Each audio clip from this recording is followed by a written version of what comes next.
We can start. Good evening and welcome to this final day of our 2023 Tamil Heritage Trust Indology Festival, Sagara Sangamam. Tamil Heritage Trust, as you all know, has been doing work in the field of Indology and Indian heritage. We do it through several of our programs. If you wish to know about these programs, you could see this in our introduction videos of the past 6 days, right? So we conduct multiple programs in the field of Indian heritage. We institute and host awards and recognize people in the field of Indian heritage.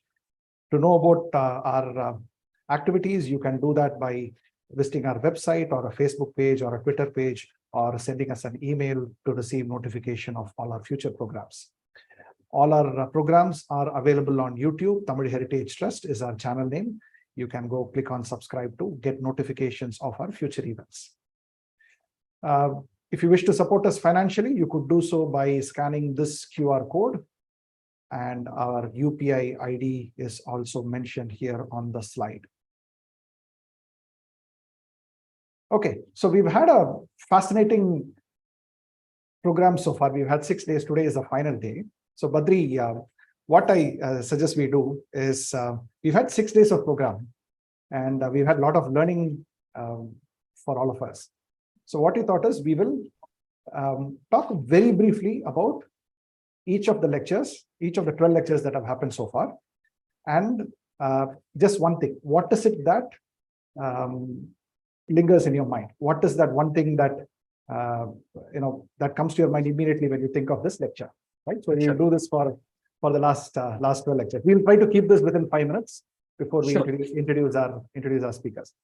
Okay, so maybe I'll start first, right? So day one, we had Dr. Himanshu Prabhare's keynote address. She spoke about many things. This being the first lecture, in this festival, she introduced the Periplus, and then the name of port towns like Sairasteen, Barigaza, which is Baruch, Berenike, and so on. Two things that kind of stayed in my mind. One is the 3 images that she showed about maritime history from Ajanta paintings. One was the Kalyana Karan going in search of, setting out as a voyage for trade. The second one was the Bodhisattva with his followers for, as a seeker. And the third one was a Singhala Vijaya conquest, right? The 3 paintings, all 3 are shown in Ajanta history, in Ajanta paintings. I saw that, and the first thing that came to my mind is, okay, you have a painting for Kalvi, Selvam, and Veeram, right? Okay. The second one was also she mentioned about an inscription about Tamil Brahmi and the Prakrit inscription in Berenike. And I was left wondering, perhaps that was something we didn't cover in our Indology Festival. We spoke about trade, merchants, religion, and so on. Perhaps didn't talk much about the profession of Brahmi, right? So what did you think about Narasaya's lecture?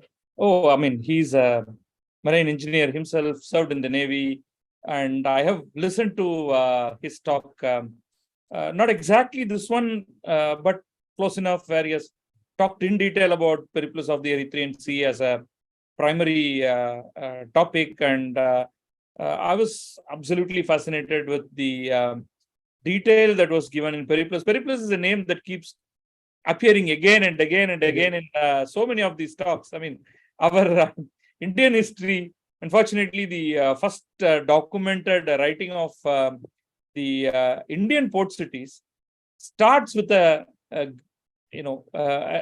foreign account, a Greek account in a sense, right? So in a sense, so one of the things that we should do is to go to the Greek original. I know a lot of people have done the translation, but I think we should attempt, as enthusiasts of India, interested in this marine archaeology in a sense, to go and start tracing what he wrote in original Greek, and then try to get it once again, retranslated, perhaps, is one thing. And it was a couple of our people actually started on it, Gopu and, and let's see how we can take it forward. Yeah. Okay. Lovely. So we'll go to day 2. Dr. Rawat's talk on Harappan coastal settlements. I'm not going to say anything different than what you mentioned in one of the chats that we had, which is the Harappan coastal settlements happened much before Periplus, which is what we are using as a base, as a reference. Dr. Rawat spoke about several coastal settlements like Shikarpur and few other coastal settlements there as well. And despite the availability of several excavations that are up from the Harappan, we don't have any written records. We do not have any solid evidence. It's unfortunate. Which is a very unfortunate thing. So I think that is what stood out from Dr. Rawat's lecture. Dr. Goswami's lecture got truncated a bit, but what did you get out of it? There was such a thriving business all the way up to Africa. I wanted to ask her a lot of things. What was the eventual outcome of all that ivory trade? What happened with all the wealth that flowed into Gujarat? Because of the trade, I would have wanted to have had a longer conversation on that. Unfortunately, we got sort of cut off at that point in time. But I think we will still go back to her and find out more. And that fascinating account of how the Jadejas went about building that. Gujarat is already known for its sea travel, but that port modernization did happen right at the time of Mughals themselves, and then a continuous trading in the 17th, 18th, and 19th century. That's it's really interesting. Yeah. And then day 3. So when Dr. Selvakumar was talking, I was still in this Harappan hangover, right? So the previous day we had lectures about the Harappan coastal settlements and the Kachi traders. So the first image that still lingers from Dr. Selvakumar's talk was the Harappan boat, where he shows Harappan birds, and then he said that when Asko Parpola's work, he says that when the fishermen sailed along when the traders sailed along the coast and they had to find out where the land is, they would release the birds to find out which way the direction of the land is. I really like the structure of his presentation. He spoke about watercraft in art and archaeology, architecture, literature, and so on. The mention about the 4 types of wood in the Vriksha Ayurveda, the Brahmana, Kshatriya, Vaishya, Shudra was very interesting. It was quite funny when I heard it for the first time. What I also learned, at least it was completely new to me, was the mention of the Yukti Kalpataru, which is a detailed account of the colors that are used in boat building, the type of wood that is used, the size of the cabin that has to be used depending on the type of the application. That was something I had absolutely no clue about. He also talked a lot about the Tamil literature and the kind of boats mentioned there and details thereof. A combination. Correct. Right. Dr. Pius, his lecture, Badri? Yes. The cosmopolitan nature of the merchant guilds and of the Malabar coast, the Kerala and the various the Jewish, the Christian, the Muslim, and the Hindu groups that were involved in that, and the inscriptions and further details thereof gives us a lot of guidelines of where to look for more details in this particular area. Right. Then day 4, the first lecture was by Swati Chamburkar. She had several images and icons to show from the Khmer region. I think the core of her lecture was, how did Saiva thrive in Southeast Asia? She quoted 3 or 4 reasons. One is the Saiva worship both in India and Southeast Asia found it a lot more easy to integrate with the local traditional worships. For example, mountain worship was already there in Southeast Asia. When Shaiva went there, it became like Shiva's abode, right? Likewise, the Shaiva traditions did not place much emphasis on the orthodoxy. It was a lot more liberal with people from different castes and classes. The Shaiva, thanks to the Shaiva missionaries, they also integrated well with the royal kingship and the ruling elite of that region. And they also made good leeway for them and give them, they kept the traditions fairly fluid so that, it was not becoming very rigid for the ruling elite, right? And that I thought that was the core of how Shaiva found its feet in Pashupata Shaiva particularly found its feet in Southeast Asia, apart from all the wonderful images that she showed. Since this leads to the lecture the next day, but we'll come back to that. But for me, of Dr. Anirudh Deshpande's account of the Angres, of Kanaji Angre and Tolaji Angre, and that was a name I had vaguely heard of, but I would have now this gives me a lot of impetus to go and read his book to understand more about the West Coast naval local navies. Of course, we've also heard about the Punjali Marikayers, etc. But I know I want to start understanding the Angres more in depth post this particular lecture. Yeah, go ahead. No, which leads to the connect to the Buddhism from the previous day. Right. Yeah. So the popular narrative with Buddhism is that India is the center, and all the Southeast Asians and the other nations are like the spokes or the regional hubs. Dr. Andreas' lecture was focused on trying to relook at this narrative that is there. So he looked at these various Buddhist countries as independent asynchronous nodes, and how the Sanskritic Buddhism traveled a lot more fluid rather than from a center versus the periphery type of a narrative that we often hear. And then which was in a sense there from the previous day as well of Swati Chamburkar's lecture itself. So these two combined together gives us a very different view of what is center, what is periphery, etc. Yeah. Dr. Mukherjee? Yes, and we had been hearing so much about the West Coast until that particular point in time. This was a first time, in a sense, we were trying to understand the East Coast, which actually leaves more questions as to, we have very little information still. And she was pointing out that the researchers from Odisha have not really come up with more details that we would really want to. The Cholamandalam or the Coromandel Coast details are available to a very high extent. Bengal, she said, is really not a marine space. It's more an estuary. Yeah. Right. So there's much more to really dig into, and it was a reasonable balance in terms of Indian maritime history, where so much that is talked about of the West Coast and not as much of the East Coast. Yeah.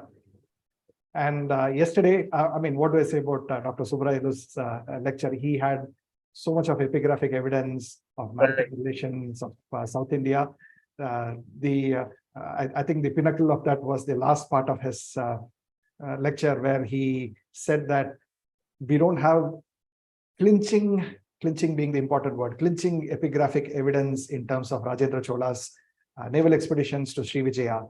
And therefore, any further study of his naval expeditions with inscriptional evidence needs to be treated with caution. And I think that itself is of great intrigue, and I've started to look for a few books to read and understand more about that. Sure. At the same time, all the places mentioned in the Prashasti part of Rajendra Chola's inscriptions are there in the Southeast Asia. Yeah. It's just that we have not been able to find an inscriptional evidence in Southeast Asia itself, or any war booty which has been located here in India. However, that there is a fair level of accuracy, so we can't make a statement categorically. But for me, what connected his talk to that of Dr. Gauri Krishnan's lecture was the real evidence that textile can be taken as an archaeological evidence was a big a new understanding for me. And that too, that we have been able to carbon date the textiles to the 12th century, 14th century, 15th century. Fascinating images of all of them, which basically connected three major points, right? Gujarati textile taken to Southeast Asia by most likely the Coromandel based traders, yeah, connecting the entire, in a sense, what we have been trying to do for the last few days, trying to understand that connectivity. Of course, he also talked about finding some of these textiles in Egypt. So in a sense, that entire Indian maritime from Egypt to Southeast Asia with goods created in, let's say, one path, that's what she was focusing on, taken by the merchants over the entire, it was, the entire coast. Fascinating, absolutely fascinating account, and the images were breathtaking. Right. There's so much more to talk about this, but I think we have taken a lot of time. Right, and how both these speakers refers to the same Barras inscription with a slightly different perspective, right. But that was on the same way. That was so yeah. So that is a quick recap of the last 6 days. Those of you who are watching this, if you missed any of our programs over the last 6 days, please do so. All our lectures are available on YouTube. Go on to Tamil Heritage Trust and watch all our lectures. We personally had a great time over the last 6 days, and we are looking forward to an exciting final day today. With that, I would like to first introduce our first speaker for the day, Dr. Anirudh Gaur. Dr. Gaur obtained his master's degree in archaeology from Gwalior University, Madhya Pradesh, and Ph.D. on Maritime Archaeology of Gujarat coast from the Tamil University, Tanjavur.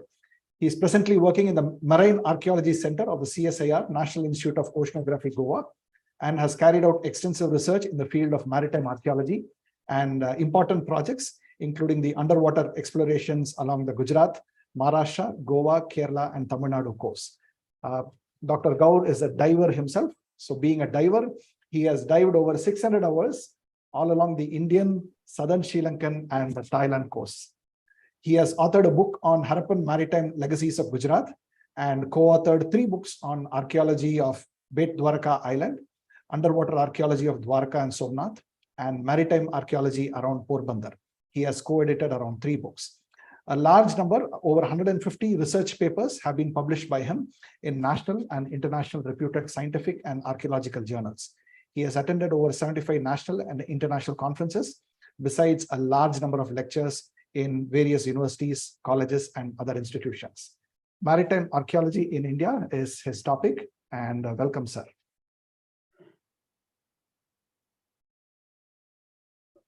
Thank you so much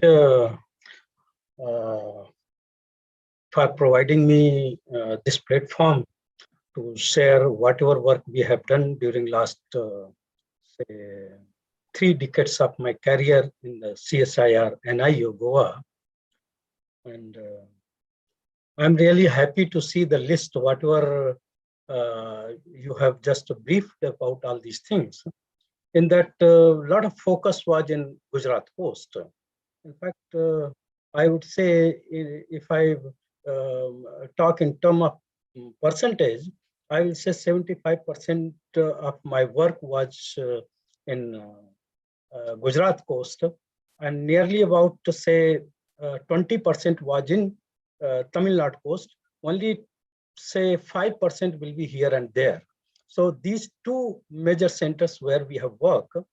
And in this presentation, I'm focusing 50% on Gujarat coast or West coast, you can say, 50% I'm going to talk on Tamil Nadu coast. So just let me share how.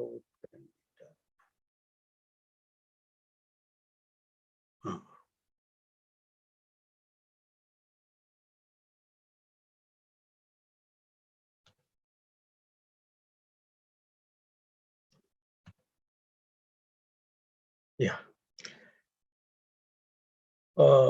Now, the topic was maritime archaeology in India, but just I thought heritage word looks more attractive. I thought let me have this particular thing. Before I start on this particular subject, let me tell some tradition, which really generally I discuss with the people. If we closely see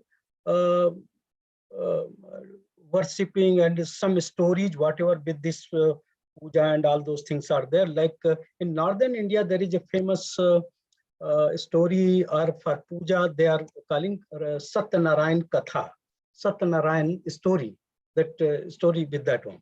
Now, there is an interesting aspect of it. They says that story is for just this traders. And this is the traders, now exactly I cannot recall their names. They were doing trade outside, means out of the country. That word they are using, Videsh, that is foreign countries. So they are coming from there, and somehow there is some problem, and then those are added with this religious and all those things. What it indicates, this story is something, I believe it was narrated somewhere in the Banaras area, Varanasi area, and the trade through that Ganges, maybe Southeast Asian countries, and that we have seen in early centuries of the Christian era, a lot of movement to the Southeast Asian countries has taken place. So most probably, I see trade or early historic trade of this eastern side was narrated in this kind of stories and all. And one more story that is on Thursday, generally in Northern India, people they are reading and all. In that also similar kind of things are achieved. Now, what it says, maritime trade and commerce was really very significant right from the beginning of the human society, and it has been reflected in different way in our daily life, in the form of some religious or in the form of some other practices. Now, coming to this particular thing, as initially I told, major work we have done on Gujarat course. So let me begin with this one. There are, as you know, there are several ways to collect this data, especially on the port. Those could be like from the epigraphy, from archival records, from the archaeological things, and say some ancient literature like Sanskrit or Sangam literature. So based on those ones, these maps were prepared long back by S.R. Rao. So we can see the entire our map is flooded with this kind of ports and shipwrecks and all. So just I was wondering, at least 4 to 5 generations we can work together. Still, this entire work will not be completed. So much scope we have along the Indian coast. Though we have a lot of literature now, people have written a lot of things, right from say beginning of 1912 from this R.K. Mukherjee, Radha Kumud Mukherjee, and till date means I will say hundreds of books or thousands of articles have been published on this one. But mostly those are based on what literature or some kind of a painting, some kind of that kind of things. Hardcore evidence really, I would suggest, again, they were missing in the form of like what kind of antiquity we are supposed to get to explain these things they were using for say trade and commerce and all. So here we try to do something, and that is what we are going to share it. Now this is the map. Early, I think Dr. If he has used this Rawat Saab, must have used this one. Now Akkad, you know, the Mesopotamian capital during Sargon, and this is the what Dilmun is mentioned in our Mesopotamian text. This is the Magan, and this is Mehlua. Now, a researcher has suggested that Mehlua, which is identified with the Indus civilization, was mentioned over 76 times in Mesopotamian text. And the kind of description they are providing that clearly indicate it was the east of eastern side from the Mesopotamia. So that naturally one flourishing civilization was Indus civilization. So that become easy way to associate this particular term with this Indus civilization. Now here in this slide, I'm trying to suggest how the scope of marine archaeology is and why it is. So here just first one, that this top one, if you look at, this is Pleistocene, that geological term called Pleistocene. In that there are 4 ice age and 3 inter-ice age. So inter-ice age, that curve, when it is going down, it is ice age, but when curve is on top, this peak point, this is inter-ice age. That means it is showing sea level fluctuations. So when it is inter-ice age, means earth become warmer and then sea level has risen. So that is what indication of this one are there. These are geologically prepared, this map. Now our more concern is of Holocene, that is the recent time. So you know that last glacial maximum was say 18,000 to 12,000 years, when sea level has gone to nearly about 120 meter below the present one. Now, this is the time when human activity has taken place, really, especially later phase of this particular thing. From 12,000 years onward, sea level started rising very rapidly. You can see this is the last one. But that also, we are not so much concerned. We are more concerned during last 4,000, 5,000. So that is what this one, where we see during last 5,000, rise and fall of say within 1 meter or 2 meter. But the continental shelf or the coastal belt of India is a such way, if half a meter, if you lower the sea level, you will see a lot of area get exposed. And say for instance, if you have a port like Calcutta port or Madras, Visakhapatnam, or the east coast, if you are Mumbai and all, if you drop say 1 meter or 2 meter water, so a lot of area will get exposed, and that port will be defunctional. It cannot function. So that is the biggest problem. And now we have a lot of other facility to dredge out and all those things, so we can do a lot of things. But imagine in the past, it was not possible to say even half a meter sea level has gone down, your all the functions of the port is virtually collapsed in that area. So this also has played important role. So say during last 4,000 or 5,000 years, this has fluctuated within 1 or 2 meter, but this has impacted really hugely to human society. The latest, say it has happened when this Europeans' power were coming in India. That was the time when a little ice age was happening. You can see somewhere where sea level, this particular area, it is when this British, European power came to in India. So during it geologically, it is said around 1 meter sea level has gone down, but not detailed study has been made in connecting with the archaeological sites and those things. What is called sea level and archaeological sites. But when we are going, say, smaller places, because we are very small in number, whatever site we have visited, these signatures are very significantly are found in the field, whether on the east coast or on the west coast, which I will subsequently tell in coming slides. Now, this is another important thing when we are going for underwater archaeology or for the exploration and all. These we have to keep in mind. What you are going to expect from which particular area. Now, we have to study, we know that this tidal phenomena is daily basis. 2 times it is going up and 2 times it is coming up. This table is suggesting not everywhere same kind of tide is there. Everywhere it is a change.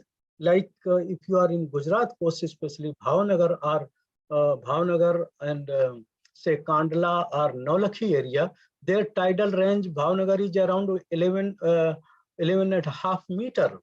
Now there is one interesting quote I'm making from this Sanskrit literature. I think it is a Matsya Purana and Vishnu Purana, where it is says, and perhaps this story is of near Bharuch, where they says during new moon time and full moon time, sea level rising to 510 angula, these fingers. So 510. If you, when I was measuring this finger, it comes to almost 1.75 to 2 centimeter, one finger. I mean width, I will say. So 510, it becomes a double if you make, I mean 2 centimeter if you are taking, so almost 10 meter it is happening. 10 meter means almost 33 feet. And see 11.5 meter maximum here we are getting. So very close to that particular thing. But I have here big problem. See, today we have tide gauge and a lot of scientific instruments, so we are able to accurately measure these things. But how they were measuring? Okay, horizontal expansion, one can say, okay, it has come to up to this village, up to 1 mile or 2 mile, whatever measurement. But vertically, how they will measure, that was really means fascinating things, because that will start rising from a quite a distance area. So measuring from that up to the coastal area, it will be really challenging task. And what kind of technology they were using, I'm not able to explain that. That is really very difficult as of now for me. But you coming down this at Mumbai, it is 4.5 meter. But if you go down, that Cochin is just within 1 meter, it is fluctuating within 1 meter. And I've seen in the Rameswaram area, it's virtually say within half a meter or so, the sea level is fluctuating between low tide and high tide. So this is the story of our. So when we are going for the exploration, we are looking where really we should be expecting archaeological artifacts and all. So when we were working at Bhavnagar, there is a near to Bhavnagar, there is a place called Gogha. So during low tide, we visited that coastal area, a lot of artifacts of, I mean, say related to maritime archaeology we have found, which I will be showing here. So this is the tidal curve. Now we are going directly to Dwarka, not going here and there more. So first site where we started, in fact, underwater archaeology, that was Dwarka, and it was, I think, if I'm correct, Dr. Rao, S.R. Rao has initiated work sometime in 1983. First underwater work was carried out there. So there were a lot of graphic description about Dwarka, this kind of, it was built, this and that. So this is the information in that. Now, as I told, this Gulf of Kutch and Gulf of Cambay, these both has a high tidal range. So I will say, if you are going to the coast, you will say, now if say it is flooded, or your coast is say up to the Dwarka. If I will tell geography of Dwarka, so near Gomti Creek is there, it is completely flooded. But when you are going after 3 to 4 hours or so, entire area get exposed. So a lot of things in the coastal area, intertidal zone area, you will see. So this is one of the structure like this. We have say half a dozen structure in the intertidal zone area. See, this is totally exposed area. I mean, this is Dwarka coast. So entire area is exposed during high tide. All these are flooded. So this is the same kind of things, but it's collapsed. And 2 courses we can see it here. And this is one complete round here. So now it was, in fact, initially we got these artifacts. We were wondering what really these are. Nobody was knowing, because these were first time in Indian archaeology. So how to identify and all. So we had to go through the already literature published from Western countries, especially people who has worked in Mediterranean Sea. So we found these are quite similar to what they are calling stone anchors. And that is how, and their context also suggests we are getting in say maritime conditions and the kind of size, the kind of perforation, all those suggest that these are the stone anchor. And these are mainly three variety of stone anchor we are founding. This is one elongated one where you have one hole here and one down. One is this side across. So there are three holes. This is the triangular one. Is the upper portion is broken. Lower one are square or rectangular sometimes, but top one is say circular hole. And this particular stone is having complete thorough hole is there, bigger one. So at down it is little narrower, whereas on the, I mean, almost you can say down I think it is wider. Sorry, it is wider, and upper side it is little narrow tapering type hole I'm talking. But shape also you can see it is something like same way, the spherical shape, half a spherical one. And how they were using is still we are discussing about this particular artifact. So you will see a lot of such artifact we have found in the coming slides. Now this is Dwarka, that map is there. So this is the Dwarka, this mandir temple. There is one temple called Samudnarayan. And this line, what you are seeing, it is called Gomti river, but it is Gomti Creek because it's a tidal creek. So when high tide is there, it gets flooded. Else, it is just dried completely. So these are the things which we have plotted. So we have whatever artifact we have found. So you can see there is one group is here, big group. Another group is this one, and this is one here. So what we are getting in this group, just you look at this one. Now this is the just showing that Dwarka, this temple, and Samudnarayan temple, which I showed you on map. Now this I'm just showing, these are the floats where some kind of artifacts are lying down. Now you will be surprised why we are keeping like this. Now, unlike on the land, once you get some mound or some kind of things, it is very easy for to go back there and again resume your work in the morning. But here it is not the case. Your boat is floating there, and say if you have located some artifact, if tomorrow you want to go back again there, it is really difficult because you do not know in which direction and how and this and that. To mark that particular artifact, you have to connect one end with the artifact, another with the float. So next day when you are going, you can go with the help of that particular float. And then at one particular artifact, you have to do 3-4 things like videography, photography, drawing, and also some kind of writing description. So you need, till our expedition is there, we have to keep this float and one boat we are keeping here to have a watch on these particular things. Otherwise, if someone is cutting these, then it really becomes difficult, because this problem we have faced in Pumpar, that is on Tamilnadu coast. So we have to, thereafter we have to keep one boat continuously at that particular place. So these are the some of the issues are we have faced. Now that particular one, the closer to the coast that group was there, we have found a lot of these structures. Now you look at this is like curvature type structure. 1, 2, 3, 4 courses are there. Here also 1, 2, 3, 4. Now you remember what I was showing on the intertidal zone area. If those structures are collapsing, those will be something like these things. So we are getting plenty of such things, and you see one this L-shaped type. So you know that this joining of those blocks. This is the method. Another block will be L-shape, and they will just simply join together like this. So here there are 2 courses. You can see one of this.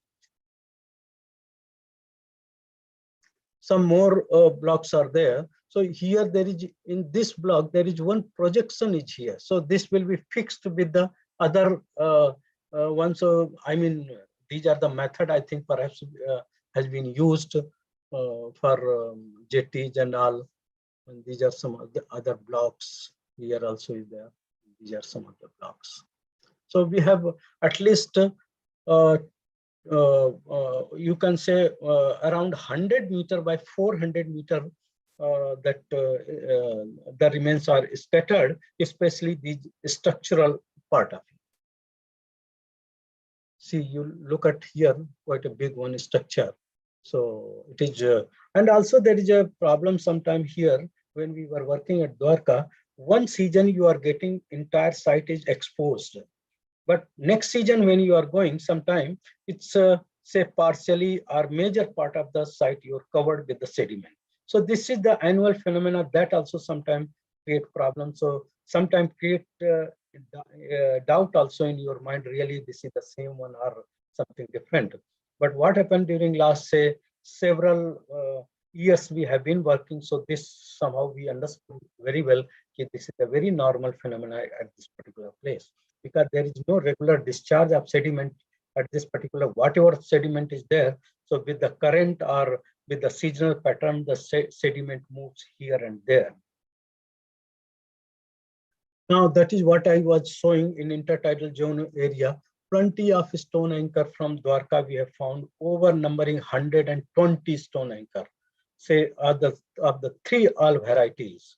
Now this also suggests how big and how important this port was, because so far I have seen several reports or several publications. I have not come across where such a large quantity of stone anchor has been found across the globe anywhere.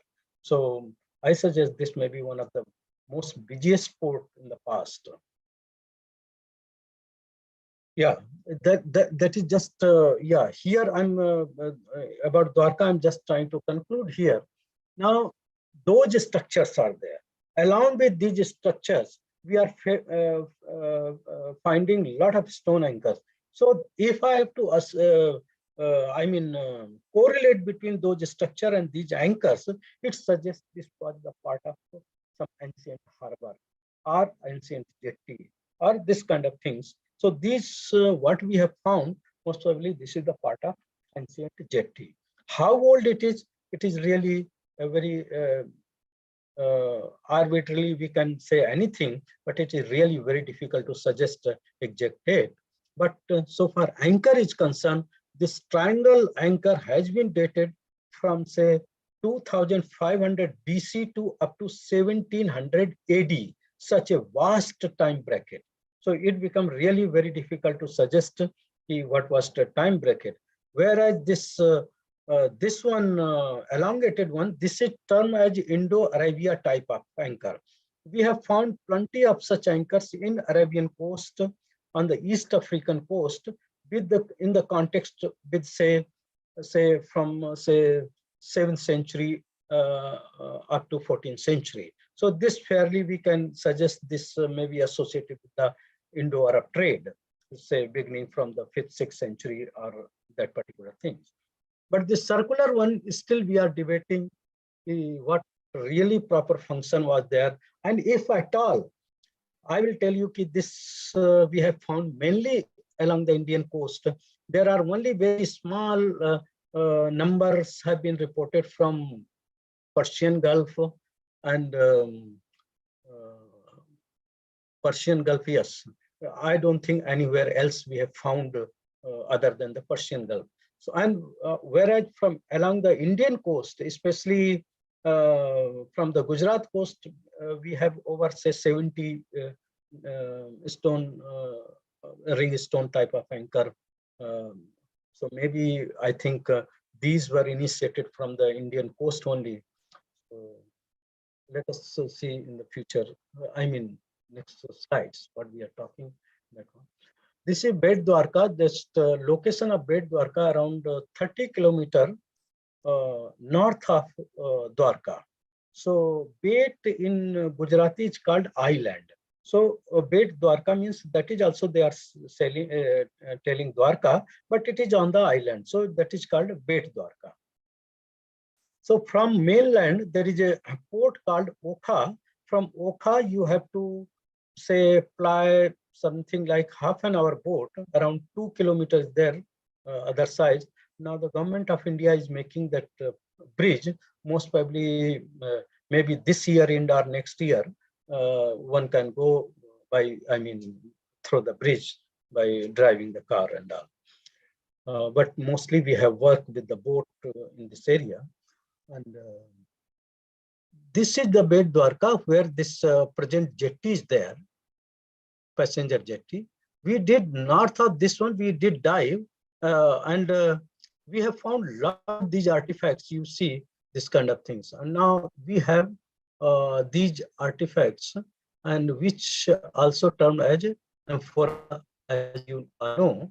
And amphora has a great history from Mediterranean Sea, from the Gulf countries, our trade and commerce. So these are very much indicative of those things. So, and along with these anchors, we have this one stone anchor. Another interesting things we have found lead, that circular type of artifact. So what we are saying that the stone circular one, and same kind of things we are finding in lead also. So lead anchors are reported from Roman trade and commerce. I'm not sure if really we can associate these anchors with that one, but because their type is little different than what we are getting it here. Now in Bed Dwarka, there was actually, when we were working in that area to understand what we are getting underwater, so there was suggestion from the scholars that you do some work on the land also to find out what antiquity you are getting, what cultural sequence on the island, which you can associate with the underwater finding.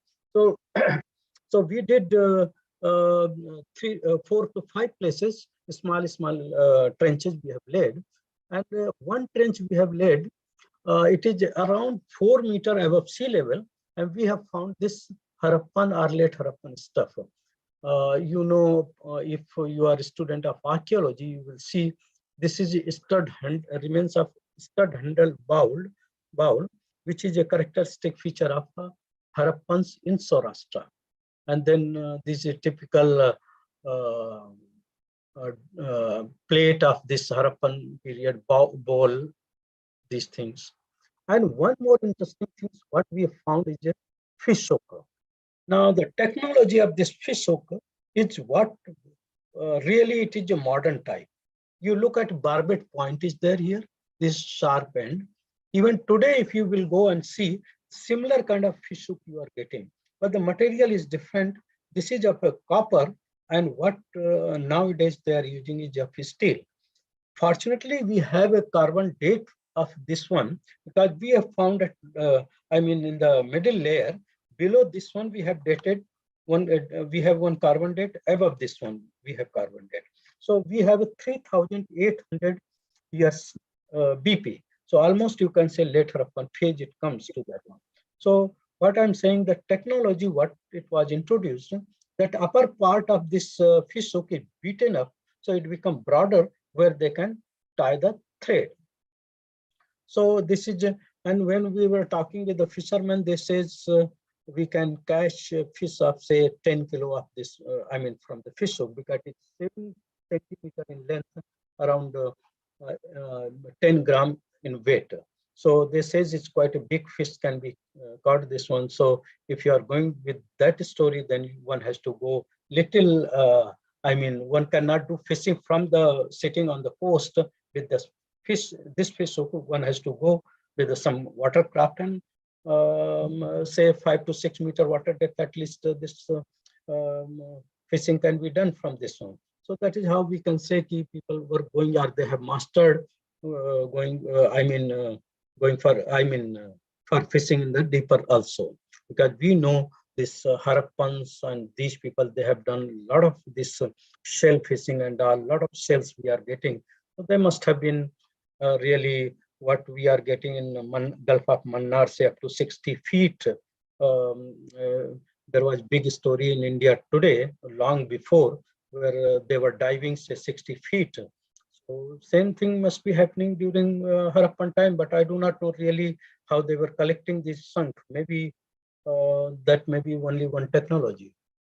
Now, some of the trenches we have laid, just see very close to the coast. Here we have laid one trench. Now, when we were excavating, there was one unusual layer we have found. Now, fortunately, during that time, there is one seismologist, Dr. C.P. Rajendran, and he was from Trivandrum, but now he's in ISC Bangalore. So he came and he visited this place and he took sample. He said this is not a normal layer, and most probably this is a liquefied layer, which he identified with the earthquake. And then he took samples and did some AMS dates, and he suggested this was definitely remains of a paleo earthquake, and that is how he explained in this image. Now these are some of other trenches what we have laid, and now from those excavations we have found a lot of these shell artifacts and all. Now when we were trying to assess why people were habitated this particular place. So only one answer was coming: plenty of cells, variety of cells were available in this one. Being a little protected water, they had a lot of fishing also in this area, because there is no other way. And also, sorry, I'm little bit, when I was reading, as you have already referred, this Periplus of Earthen Sea, there is a word called Dwarka or Barke, Gulf of Barke. Most probably, I believe it was Beit Dwarka rather than Dwarka, what they identify, because when you say Gulf of Barke, so this is just on the mouth of the Gulf of Kutch. So most probably during that time they have named that Gulf by the name of this particular island. So that is how they have written Gulf of Barke. Here we have remains of Roman trade and commerce and a lot of maritime activity and all. So this may be a quite busy and very functional port, say during the early centuries of Christian era, and also we have a lot of evidence during late Harappan. Now these dentalium cells, and just you can see how these cells were they have worked out on these cells. Beads are there and semi-precious beads. And then there was one priest in one of the temple. He was putting one dentalium shell in his this mala, what we call. He was putting on his necklace, whatever you say. So we asked why you are putting this thing. So he says people who are in the coastal area, they face a lot of this fungal attack on their back. So to cure that one, they were using this thing. So I do not know how much this is true. Some medical expert only can suggest on this particular aspect. Now the second aspect, we are in oceanography, how we can use this archaeological data to understand ocean behavior or coastline behavior. So this is one thing we have just try to use archaeological tool to understand how shoreline has changed, say, in a particular time. Now we have a lot of these. We have placed 1, 2, 3, 4, 5 trenches. So late Harappan trench is just 4 meters above the sea level, whereas 2 or 3 trenches are going below the sea level.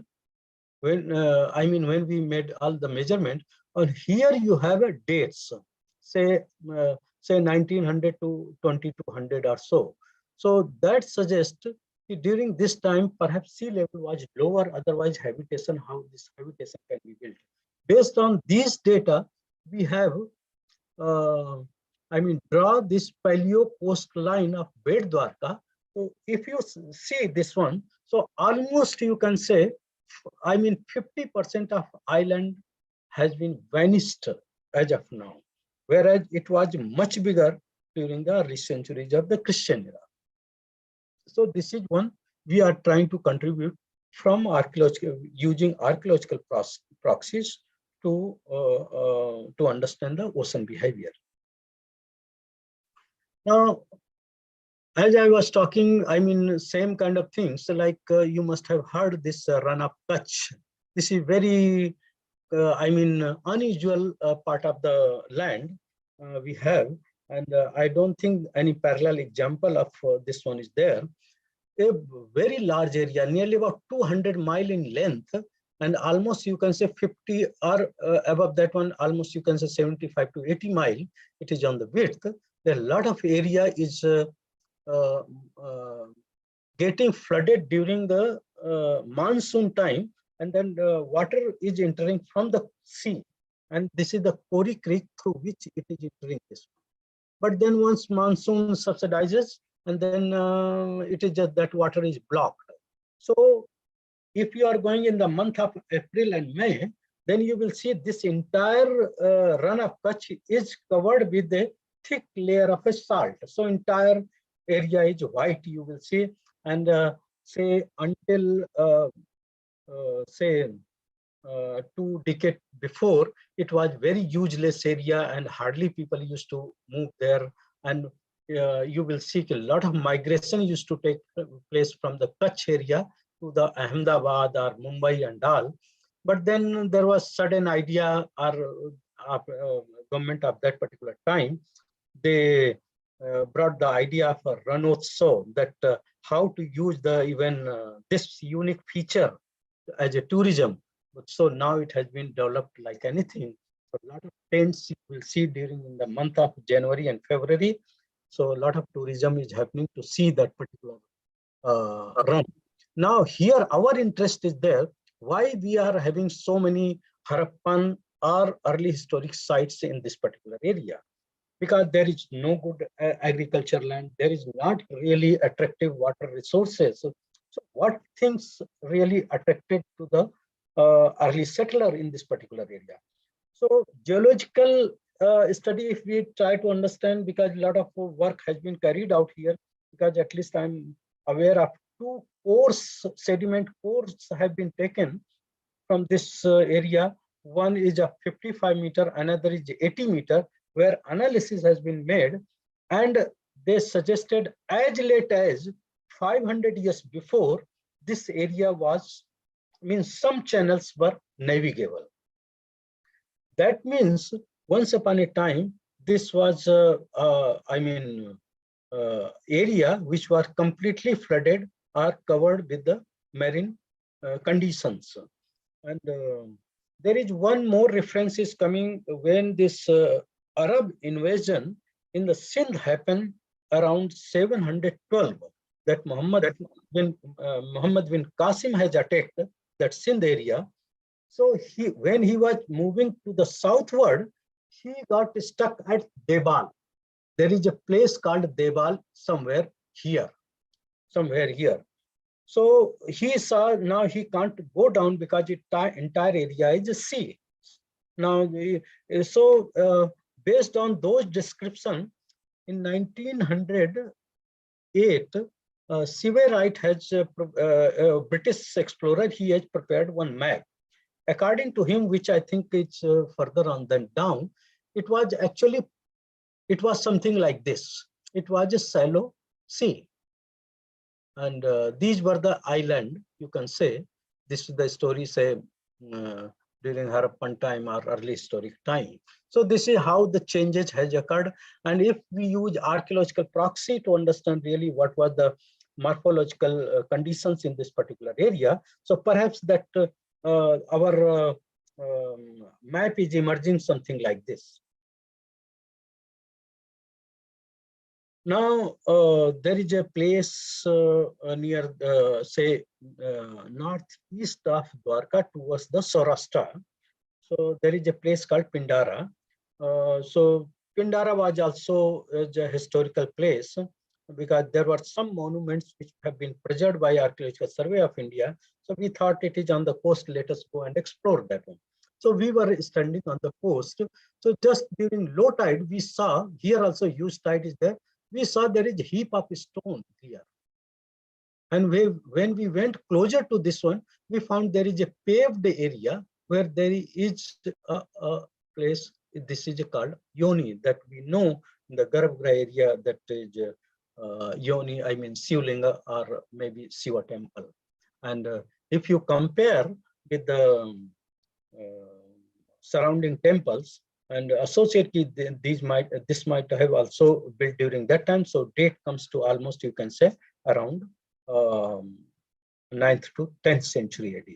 So almost you can say 1,000 years. 1,000 years. So I mean during last 1,000 years also a lot of shoreline changes has occurred, which monuments has really affected very badly. And upper portion, like slowly sea level is not rising all of a sudden. Slowly it is rising. So as it is rising, people go on removing the blocks and they will simply shift majority of the this one. Somehow some of the things are left out. Like this, many things might be there, and many people might have I mean shifted, but some of them are still surviving. Now there is one more site contemporary to Dwarka, which find a lot of mention in the ancient Sanskrit literature, and it is said that this last days of Lord Krishna was happened in the Somnath. There is a place called Prabhaspatan. Perhaps so we thought let us have exploration in this area also. So there also we have found not structures what we have found at Dwarka, but a lot of stone anchors we have found. Plenty, means it's again here 60 to 70. You see these are the points where we have found. Here this is Somnath temple. This is the temple. So from the temple, it is southwest, around 400 meters southwest. We have nearly about 60 stone anchors we have found from this particular area. So that again indicates some kind of say it's a very active port in the past. Now here another study, when we are I mean observing that this making jetties anchoring point also based on the tidal system, which now what we were getting anchors and all those things in Dwarka, those were in a shallow depth in the sense, say I would suggest from intertidal zone to 10 meter water depth. So during high tide, when intertidal is there, that also there will be water of say 3 to 4 meter. So boat can float. But in this case, tidal range is just 2 to 3 meter in this area, because this comes in the center of that one. Saurashtra. So here we are getting these anchors in 9 to 10 meter, because boat has to float. They cannot take boat there to the coastal, up to coastal area or up to the beach area, because otherwise it will be very difficult to take it back. So these things also we have observed very clearly in this our study. Now further east of this Somnath, there is a place. Another thing I wanted to tell, there are 3 to 4 Dwarka in Gujarat. Now everyone is saying this is a Mool Dwarka. Mool means main. This is original. Mool means original. So original Dwarka like this. Perhaps Dwarka also symbolizes the power of the I mean, if we say it is Dwarka, we have a power of Lord Krishna or that kind of things. So this kind of tradition also we have observed in this one. So here in Mool Dwarka, we have found there is actually someone told us that there is a Diva Dandi, which they says in Gujarati, it is actually lighthouse. Diva means it's like lamp. Dandi means on which post they are burning the lamp. So, I mean lamp. So here, when top of that one we got in this one, we saw some mud, that kind of a ball type they will make, in which they will put oil and they will burn some kind of I mean lamp. We have seen here there is some projection also we have seen, means say steps through which they will go, they will reach on that one. Now construction pattern, what we have seen, it is also the temple close to this one, which is around say 11th, 12th century temple. And if you compare with this one, so in my view, this may be the oldest remain in the Gujarat, so far lighthouse is concerned as of now. So there is a claim of Professor Dhaulikar, who suggested he got one structure at Kuntasi, which is a Harappan site, watchtower he is giving, and maybe serving as a lighthouse also. But some more things are required to say exactly it has functioned like a lighthouse at that particular place. I mean, at Kuntasi. Now, another big problem we have site we have found here. This is called as a Mithi Birdi.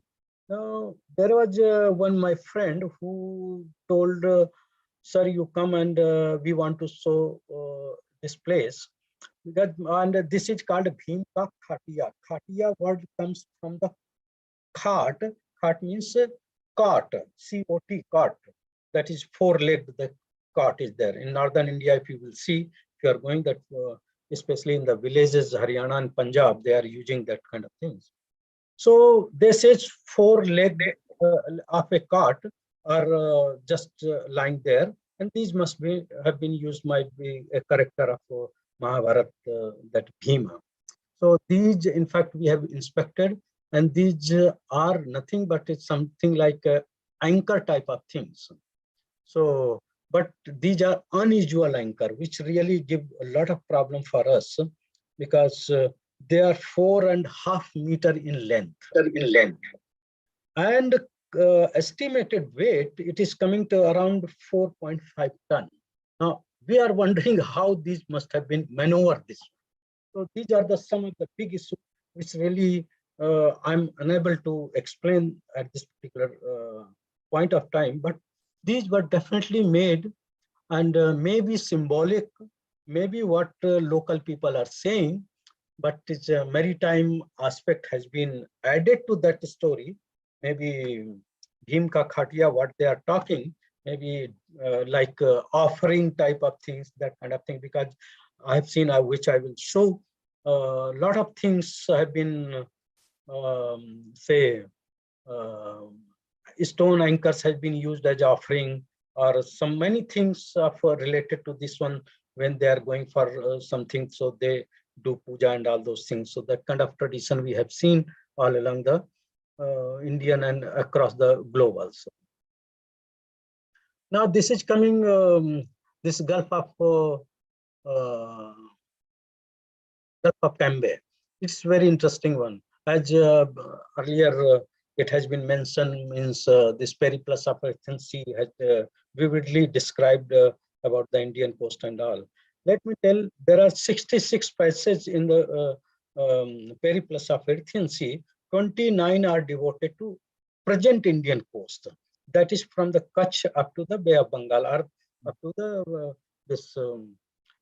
our coast, Indian coast. Out of 29 passages, 9 passages are devoted to this particular patch, this particular gulf. Port, piloting, trade, commerce, all these things are they are describing. How they will be stationed at one particular place when the king, people of the king, that particular, king, they will observe some foreign boats are there. Then those pilots will come on the boat. They will take that boat to the Bharukach. This quite a very detailed description is provided in that one. So we were expecting there must be a lot of archaeological evidence, and earlier we know that Lothal is just on the head of this one. But there is just some unusual thing. How effectively this tough phenomena they have used, like I was there because we have to experience what kind of things really they must be doing. So there is a, this is the Ghoga, you will see, there is a place called, there is one small island called Piram Island that also find mention in Periplus of Earthen Sea. Right now I cannot recall the name. So Periplus is describing, say during high tide, your boat is floating, and then suddenly water is receding like with the huge current. That is what we have observed when we visited this Piram Island. While going, it just took us about 1 hour, but when we were coming in the evening, it took almost 3 hours. So just you can imagine the force of, and that we had a mechanized boat.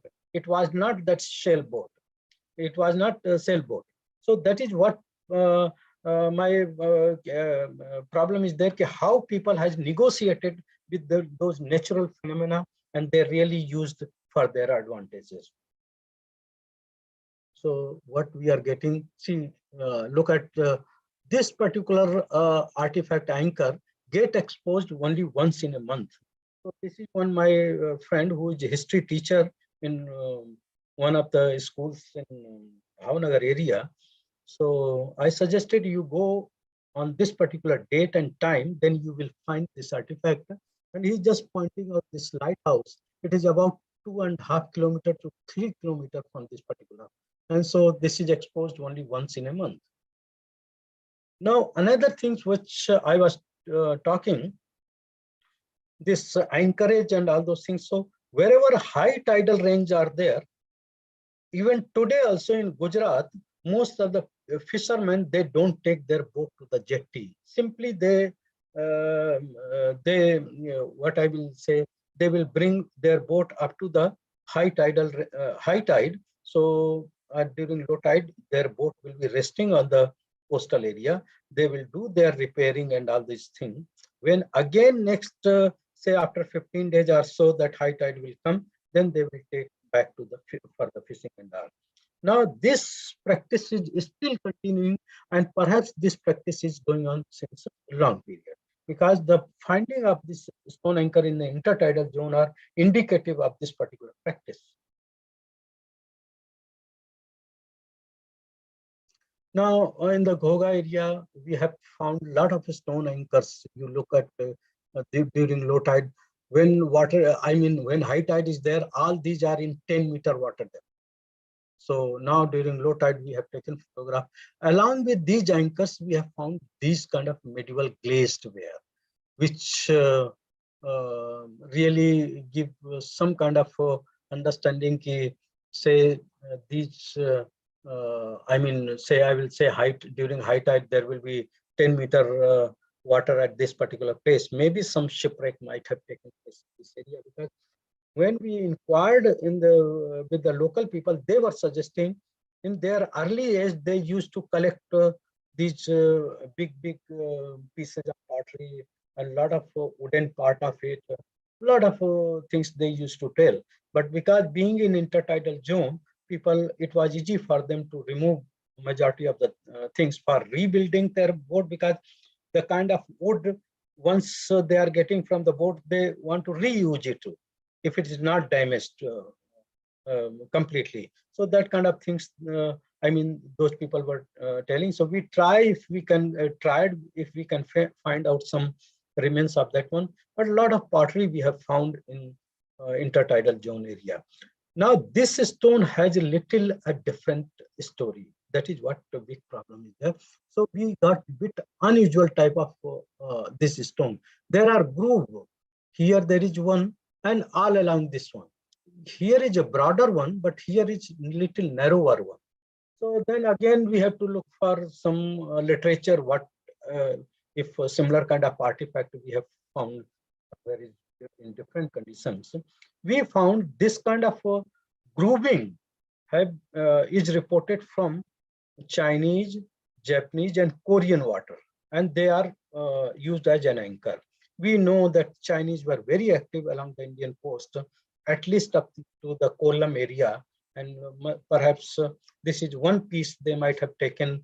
Okay, this is unusual, so they, I mean, they might have brought up to this particular place, or might have one boat, Chinese boat also might have come here and might have collapsed here. I do not know, but one piece we have found here. And this most probably we associate with the Chinese maritime activity. And you know what I was talking of, Bhim Ka Khati, a similar kind of anchor we have found in this Ghoga area. Now this is 25 centimeter scale. This is just, you see, imagine. And this is just one lower portion is broken one, and this is I mean still buried in the sediment. So you can where it is. So buried in the sediment. Now here they must have used as a bollard. I mean, there may be something like that. They, whenever low tide, they will tie their boat and all. That's on the boat, how they were maneuvering is still, it is, I'm not really very convinced with this, because whatever data we have, you have per of those maximum up to say up to 100 tonnage. And that also, I think for that boat also, it is quite a big anchor. I'm really not confident of saying this anchor can be really used for this anchoring here and there. Now that is actually this slide got a little misplaced. So from that where I was talking of lighthouse, there also we did some underwater work, and from the underwater we have found a lot of where these triangle things are there. We have found a lot of archaeological artifact, including stone anchors. Now, near that one, Kodinar, I mean near Dwarka only, here there is a place called Kaj. It was reported as Harappan site, so we visited there. So we found this is one stone that is a circular one, similar kind of things, but we have found at Dwarka. And then there is one more part that farmer whose field is there, he just kept like this, and they were just putting some water, and they used to wash their hand in this one. Just simply we thought it is a broken part. They must have recovered from here only. So when we saw, there is a pointed things like what we have amphora type of things. So this was again, I will say, indication of again trade and commerce. And what is this creek is very close to this site and might have been used for the as a port in this particular area.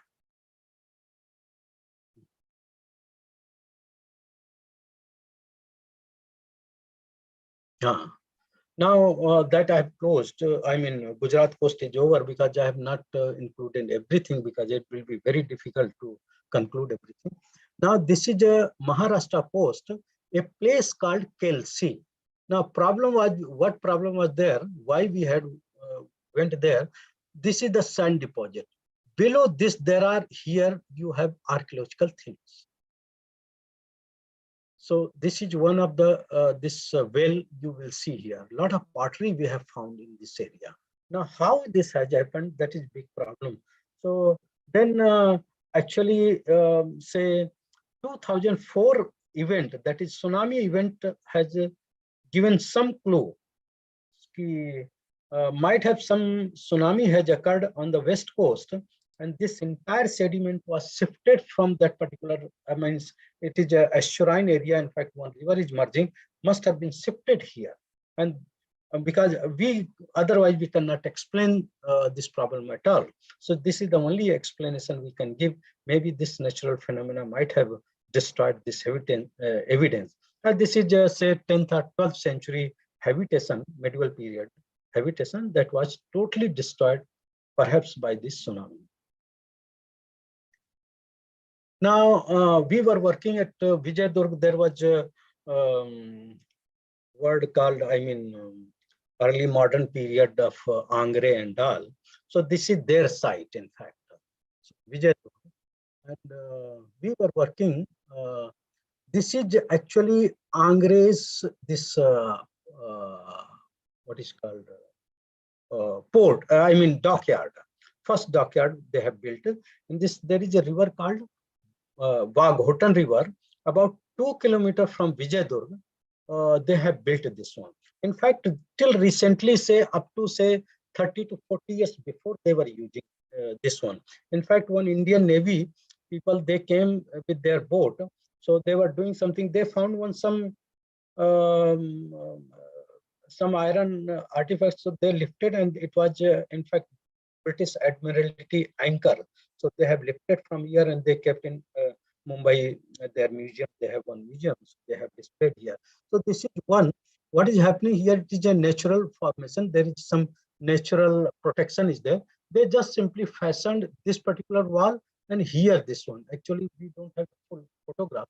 So this is the entrance part of it. This entire area is just open, which during high tide boat will go inside and they will do their repairing, unloading or whatever things. And around this dockyard, we have found a lot of these stone anchors.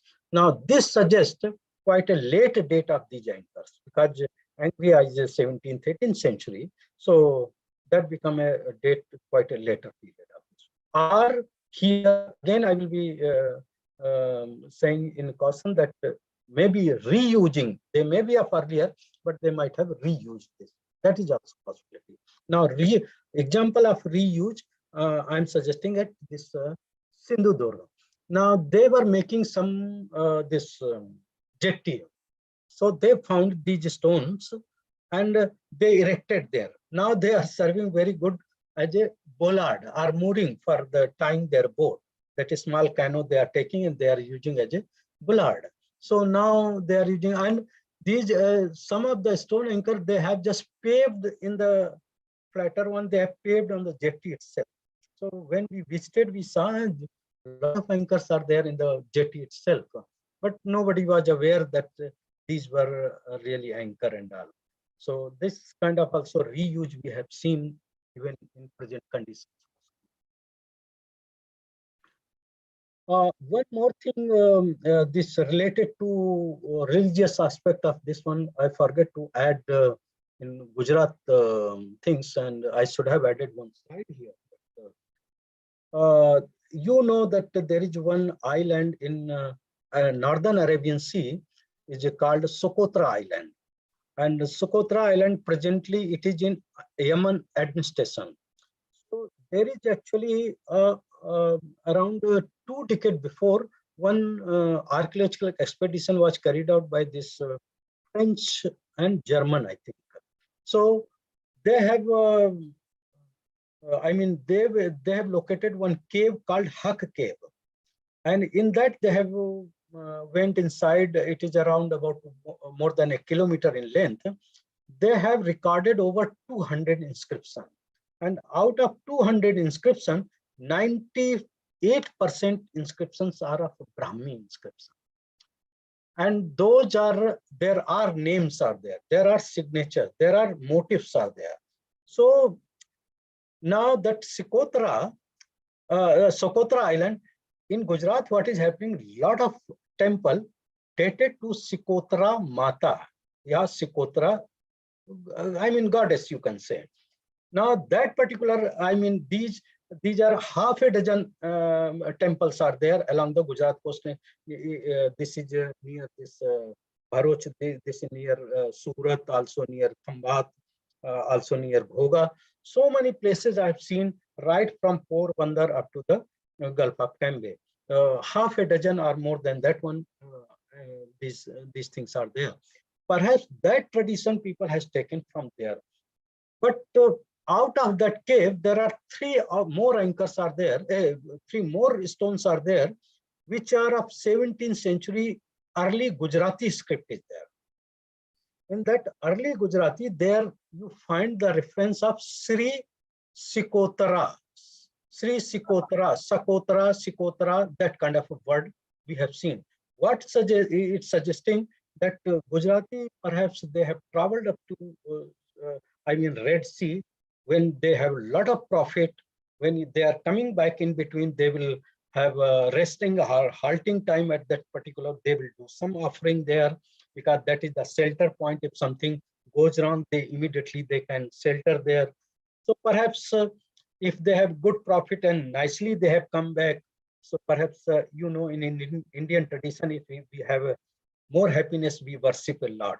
So that is perhaps one of the reason why we get a lot of Socotra Mata temple in along the Gujarat coast. So that is one thing. I will take this next one too.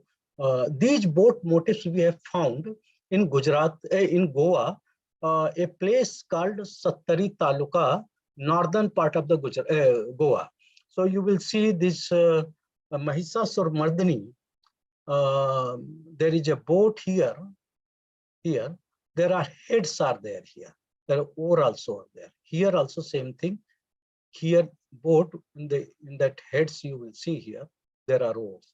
Same thing you will see in down one also. Here lot of we have total 13 such kind of a boats are there. So this tradition I have not seen anywhere else. Perhaps this is very unique tradition for Goa, and definitely it is a pre-Portuguese period. So most probably because there is at one or two places we have this symbol of lion symbol here. This supposed to be of Kadamba emblem. So maybe of Kadamba period. I do not know. There is no other archaeological input which can suggest these things. But fairly we believe it may be of Kadamba period. Now shifting to the east coast. This is the famous site. Our flagship program on the east coast started from this Pumpuhar, a celebrated towns, the ancient town of early Chola dynasty, early Chola dynasty's capital. This one, Pumpuhar, and geophysical survey was carried out. So these are the some of the contour you can see, and here there was some channel they have mark in this one. This is one place where we did diving. Some artifacts are there. There is one more here, was a shipwreck. So next I will suggest. Now that channel, buried channel, what I was suggesting. So look at here, these layers. Now these are the straight layer, but you see below, I mean from here, if you, from here you mark it is around 20 meters below the sea, in the seabed, you will see this layer is breaking here. It is going down here and it is coming again, it is going up like this. So there is a clear cut one buried channel is there. Here there is a scale of 200 meters. If you measure with this one, almost 800 meter wide channel in this estuarine area you can see. One of the channel, I do not know if it is a Paleo Kaveri or something else, because presently Kaveri is flowing or some indication on the south of Pumpuhar, whereas these remains we have found on north of Pumpuhar. So this is just some little things, because but there are some remote sensing analysis has been suggested that river Kaveri has changed a lot of its course. Most probably it was flowing on the northern part of it. So if it is correct, then this channel of Paleo Kaveri. Now that those how these images on the I mean when we are doing geophysical survey, how we are finding these images. So there is one big artifact, I mean big structure is here. In front of this one, there are two more structure we have found here. Between this one and this one, nearly about 20 meter or 25 meter distance is there. So visibility is not so great. Sometimes what happens if we are diving here, they will say in the northern side there is a structures or there are some direction. If little bit you miss underwater, then you might you might go this side or you might go this side, or so many times we miss also when we are diving, and sometimes we get also. So that is how I will show some of the photographs. Now these are one of the bigger structure here, because I told not very good visibility, so we don't have really very good photograph, but you will see there are two courses here, but it is thickly overgrown with this marine organism. So really main structure is very difficult to understand what inside this one. Now similar kind of things about the another artifact, that is a shipwreck we have found. So you see this one, so which we have here, this kind of now this is the wooden part of those wrecks that when we did sand cleaning this one, so we have found these things, and one of the wood, this had hole in it here. Now from the same shipwreck, these kind of things we have found. An interesting part, we have found a lot of lead ingot from that wreck. Plenty of lead ingots are there. So see one of this W blockade, in this one, you will see there are dates are there 1791. So that really precisely giving the date of manufacturing of these things. So there is one more artifact we have found from that one. Now these are the some of the drawing of those lead ingots, D, and above this one you see this kind of things are there. So many we have found. Now in the just you look at how we have total we have plotted all these things. P means where we are finding pottery. S means stone structure where we have found one or two places we have found, and brick structure mostly in the intertidal zone area. Here we have found one, here we have found three places that we have found. Ring wells are there, you see, these are the ring wells we have found. Some of the photographs I will show. See, these are in intertidal zone area we have found ring wells, which again suggests that in this area coastline has changed significantly, and we know these were used for dumping garbage or that kind of things. And also sometimes the people say it's drawing fresh water also. These ring wells were used because both the things are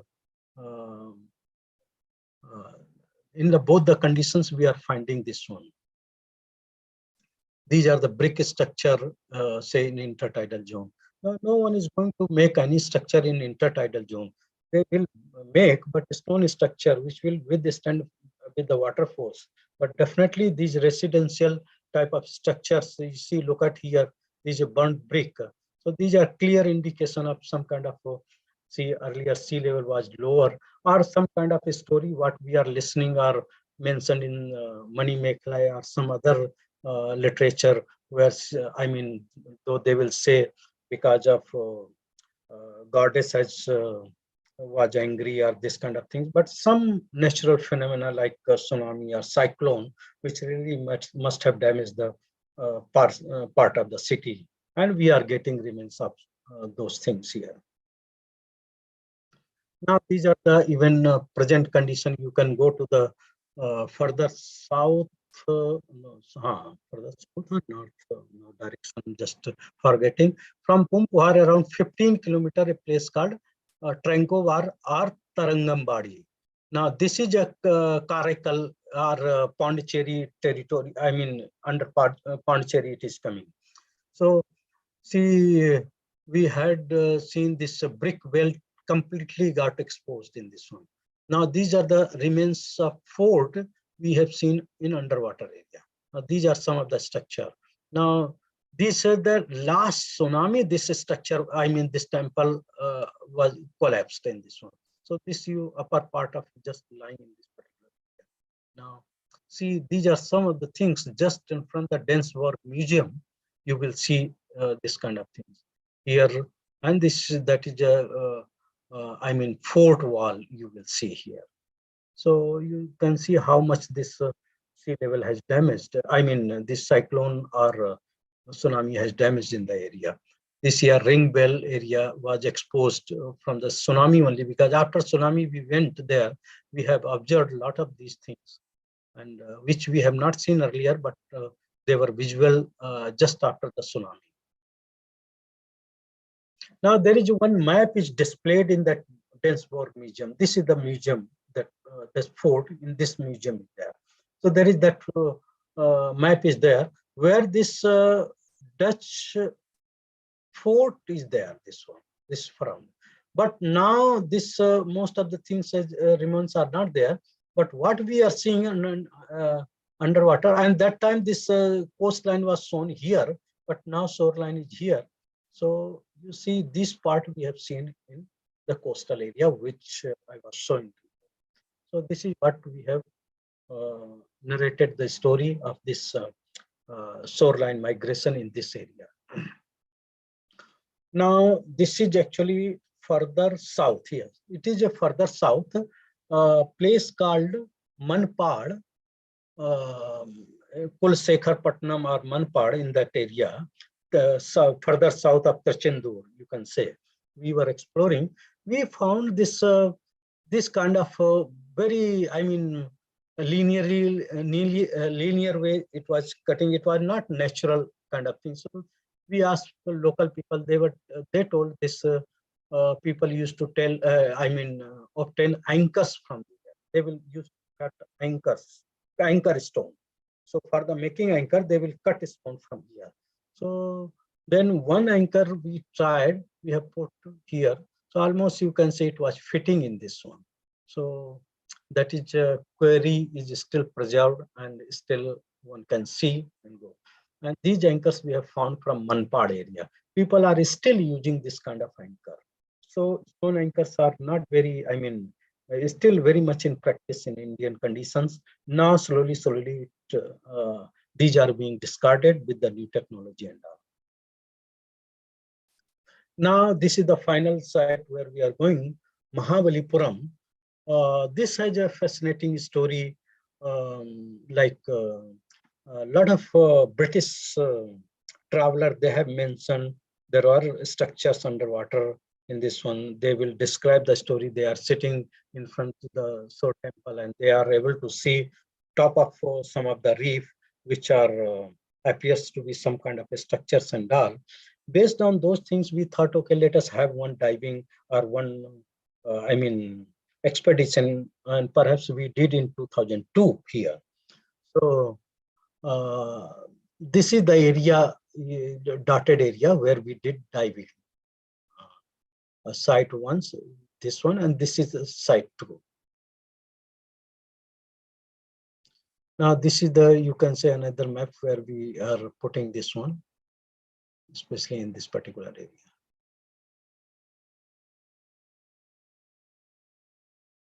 So that particular square, see just so much areas we have done diving. These are the diving locations where did all those divings. Now one of the place we have plotted and we have found here there is a running wall in this one. Here there is a wall. Here flooring is there here. This kind of things are there. Here heap up, this is the heap of stone like this. So here we have seen some kind of entrance was there. Here we are. So a lot of things, so we have plotted this one and found this is definitely some kind of a man-made structures are there. Now you look at in intertidal zone itself, here there are some alignment we have seen here. These are not not of natural formation. Definitely these are of man-made things. So same thing here also. There are a lot of things we have seen. Now this is underwater image.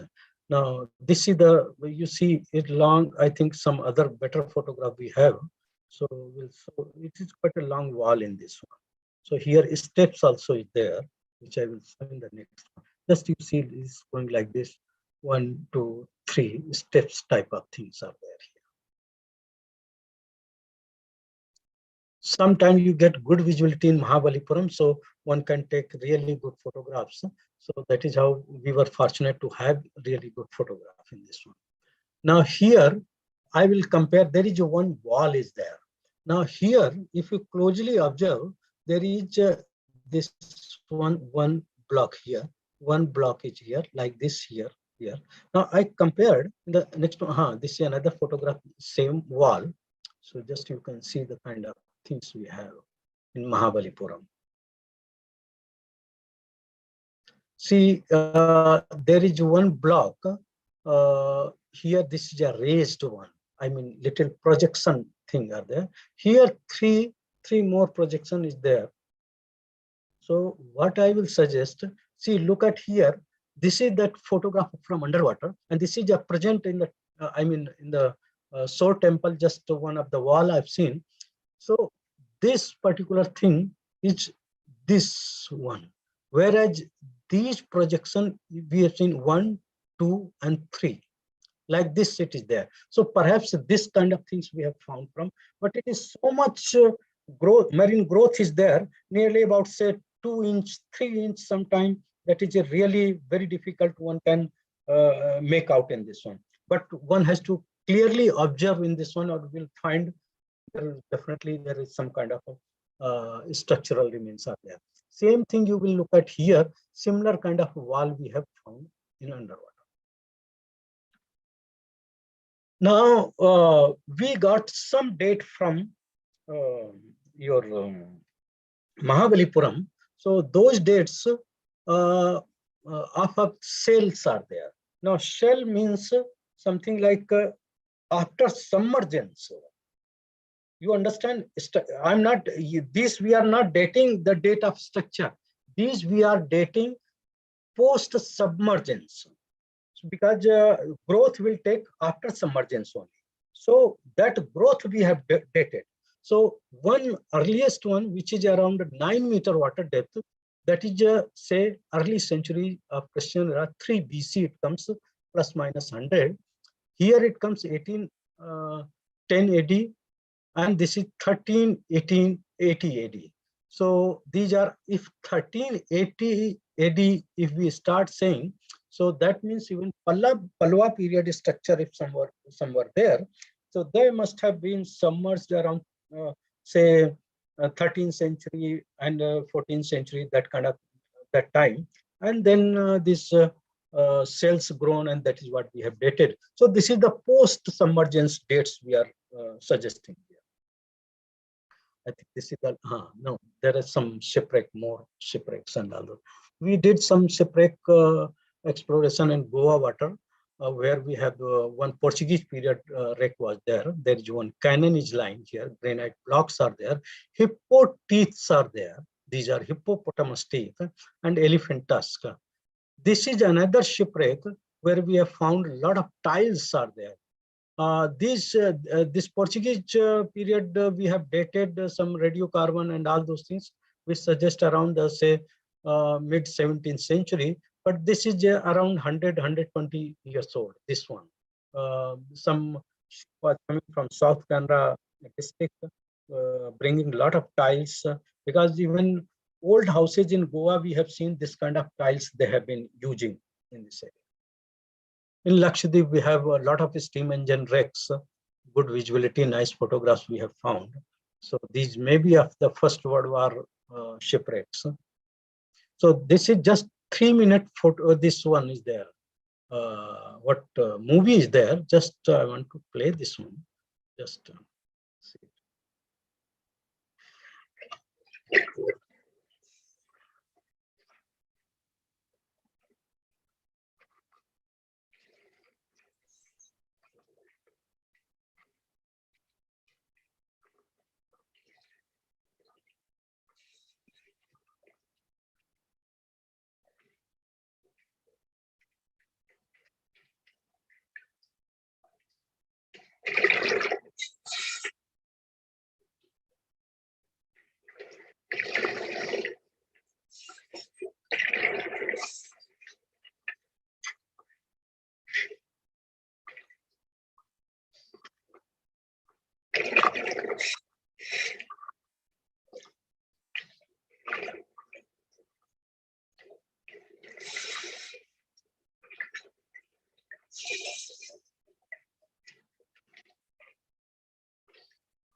Yeah, this is one.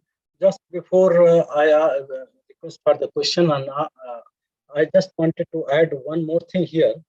We have really great potential along the Indian coast, and it is just not used at all.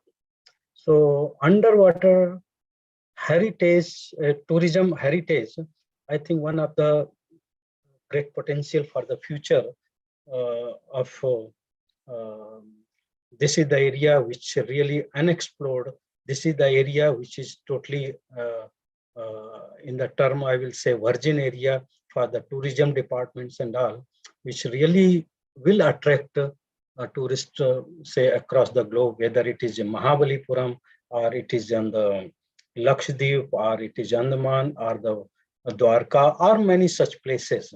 So I think this is also one message I wanted to add in this platform. So people will be, I mean, they can, put forward their proposals to the governments and respective governments to go ahead with this one. Thank you so much. I will be happy to answer some of your questions. Yes, Dr. Gaur, I have a couple of questions. We have limited time, therefore I will, just restrict myself to two questions. Yeah. One is that in the terrestrial archaeology, excavations on the land, right? You expect a whole bunch of things. It will be, you get material evidence of people's lives. It could be pottery, it could be, bronze, iron, a whole range of material, right?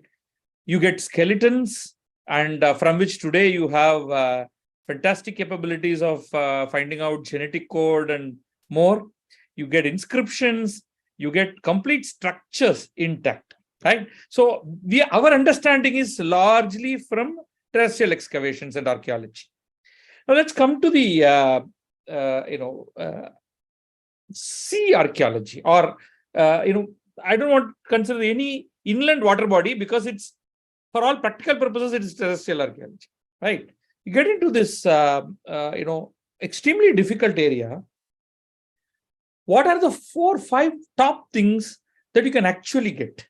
Now, you have shown us a lot, but I want a sort of a distilled essence so that everybody who is following this, who are not from a marine archaeology background, gets an idea about what are the 5 things that you go about looking for as an archaeologist. Let me tell one thing.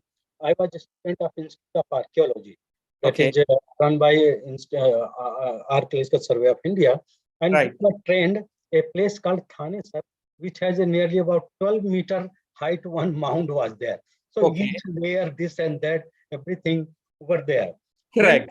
When initial stages we went for underwater, everything is lying on the one floor.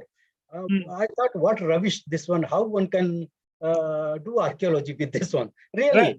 Right. I thought it's really just fooling the people.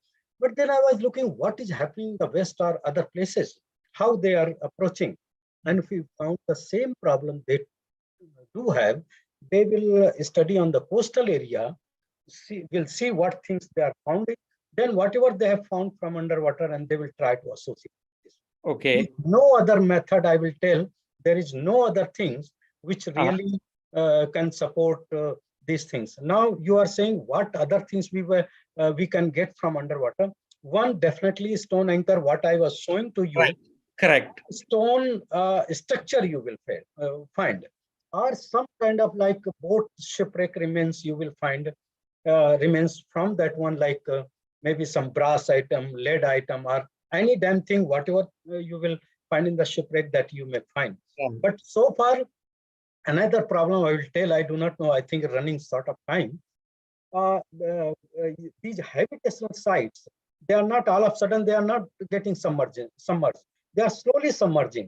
So they remain for a longer period in high energy area. High energy means you see the impact of wave in the coast is more than on the deeper sea. Deeper sea is virtually nothing. We have witnessed in the when tsunami was there, it devastated that coastal area. Right. So that means you are virtually not going to get anything in that one. If anything will survive, those stones only will survive. Nothing more than that one. Right. So I mean, you may have some metal also, yes, but the way in which sea is so active, things get thrown around, things get completely destroyed with the saline water, and the environment is not ideally suited. The the absolute dream of a marine archaeologist would be a shipwreck which gets embedded into the sand, and you have skeletal remains, you get pots and jars of various things, you get boxes full of coins, maybe something like that. But we have not really gotten anything of that kind across the entire Indian sea coast. Yeah, we have not got anything such things, but only one information I can add to here. I was diving in Sri Lanka. There is one shipwreck of early centuries of Christian era. Right. Yeah. So that is Bodavaya area. So there is a 2nd century BC or AD, you can say, between that particular time. There is a lot of stuff is there, which really, if you are interested, I will send you the this soft copy of it. But there is one more wreck is there, which has plenty of silver coin, and those were produced in Surat. Okay. 1703. Okay. There were tons of gold, silver coin. Those were transported from Surat to Madras. Those were going, but somehow it was wrecked in Sri Lanka, and perhaps a lot of coin have been taken by Michael Clark, Graham Clark, who was working in Sri Lanka. He was marine archaeologist. He took to America, might have sold. I do not know. That is a big story. I don't want to talk further on that one. But that was there are instances. But somehow one shipwreck in Pumpar is there. We have not fully exposed that one. Okay. Because for that one, you need good funding. We simply don't want that's going to be my second question. Yeah. How much does it cost to do any of these marine archaeological sustained activity? So you mark a territory, you then have a team assembled, you have the equipment brought together, and you work for 2, 3, 4, 5 years. I don't know how long it takes. What is the funding we are even talking about? Say, let us take Mahabalipuram. It could be Tarangambadi. It could be anywhere in Maharashtra, Gujarat, Karnataka, Kerala, anywhere, right? What is the budget we are talking about? What happened initially, whenever we get good project like we have been working like digitization of underwater structures of Dwarka. We got good fund. So we work, say, 15 days, 20 days, or 1 month. It depends on the conditions of the sea. So that kind of things are there. But in what happened, I had a personal interest around the Gujarat coast, and I'm not going to get fund like this. So what we used to do, we will request from our institute that we need, say, 4 lakh, 3 lakh, or something that kind of. We hire a small boat, canoe type of things, which is, you can say, in a day that you can have presently you can pay 7,000-8,000 rupees. I said 15 days if you are working, and 5 to 6 people are there together. So that we used to work, and same way I work entire Gujarat coast. But we have been fortunate. We got good project. We have worked very extensively. There is no doubt about that one. And there is funding issue is that somehow being in oceanography, we have got good support for this geophysical equipment, other infrastructures. So we could sustain that one. But I think it will be difficult for other organizations to do. Okay. So, my final question. Yeah. I know many more questions we have, but we don't have the time for it. Now, even if we have the funding, let us say, money is the least of the worries. What are the permissions required? Can we just go, because it involves, state government, central government, fishermen whose livelihoods are involved? Can you cordon off any place? That even the nitty-gritties of it. Let's say that I am interested. What do I do? How do we go about doing this? One thing, if you are working, I think the problem comes for marine archaeologists, because we are generally restricted to, say, 20-meter water depth in the coastal areas. We are not going far up. If you are going far up, that is ship problem, and they take care of that one. Okay. So that is, Now in this, we have to first formal permissions like custom, port office, and then marine police nowadays are there. So we have to inform and we have to take permission. And the state archaeology, as usual, we are taking archaeological permission. No, those kind of permission we have to take. And so far we have not faced so much problem because we are going.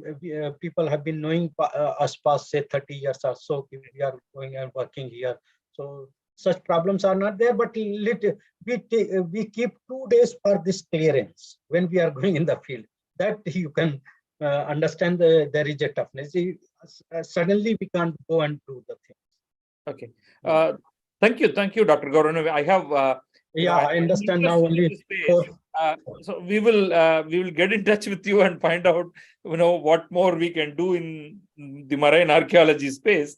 There's been a lot of internal discussions in this direction, but we have to move to the next lecture because of the time.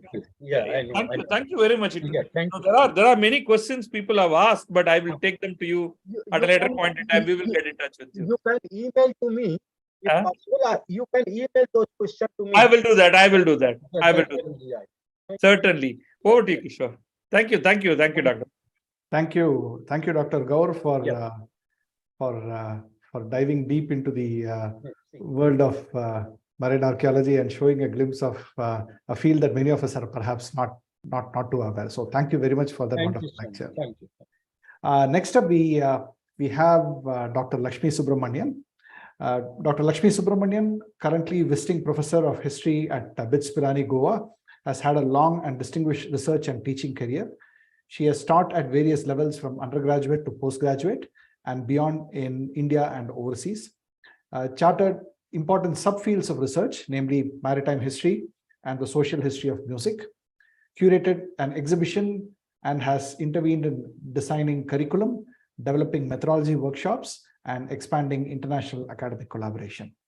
Her most important publications include Singing Gandhi's India, Music and Sonic Nationalism, The Sovereign and the Pirate Ordering Maritime Subjects in India's Western Littoral, Three Merchants of Bombay, A History of India 1707 to 1857, Veena Dhanammal, The Making of a Legend, Towns and Cities, a historic tour of India's littoral, New Mansions for Music Performance, Pedagogy and Criticism, From the Tanjavur Court to the Madras Music Academy, A Social History of Music in South India, Medieval Seafarers. So books and publications on a wide range of topics. Her topic for today is the politics of piracy and predation in the Indian Ocean.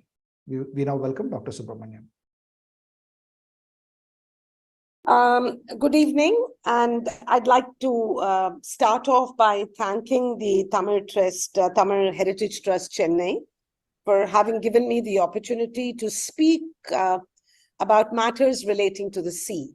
I'm very pleased to do this because I've worked for many decades on the trade of the Indian Ocean, historical times from about the 18th century, but have also been specifically interested in the phenomena of piracy, which we normally refer to but don't kind of study in detail. So today I'm actually going to take you through the phenomena of piracy as we know it, the phenomena of piracy as traders and rulers experienced it in the 18th and early 19th century, and how we have come to describe the phenomena. So it's both a historical investigation of the phenomena, but it's also an investigation of the way the phenomena is described. So I hope at the end of the presentation that some of you can start questioning the very definition pirate. So that's the kind of, few preliminary comments I'd like to make before I start.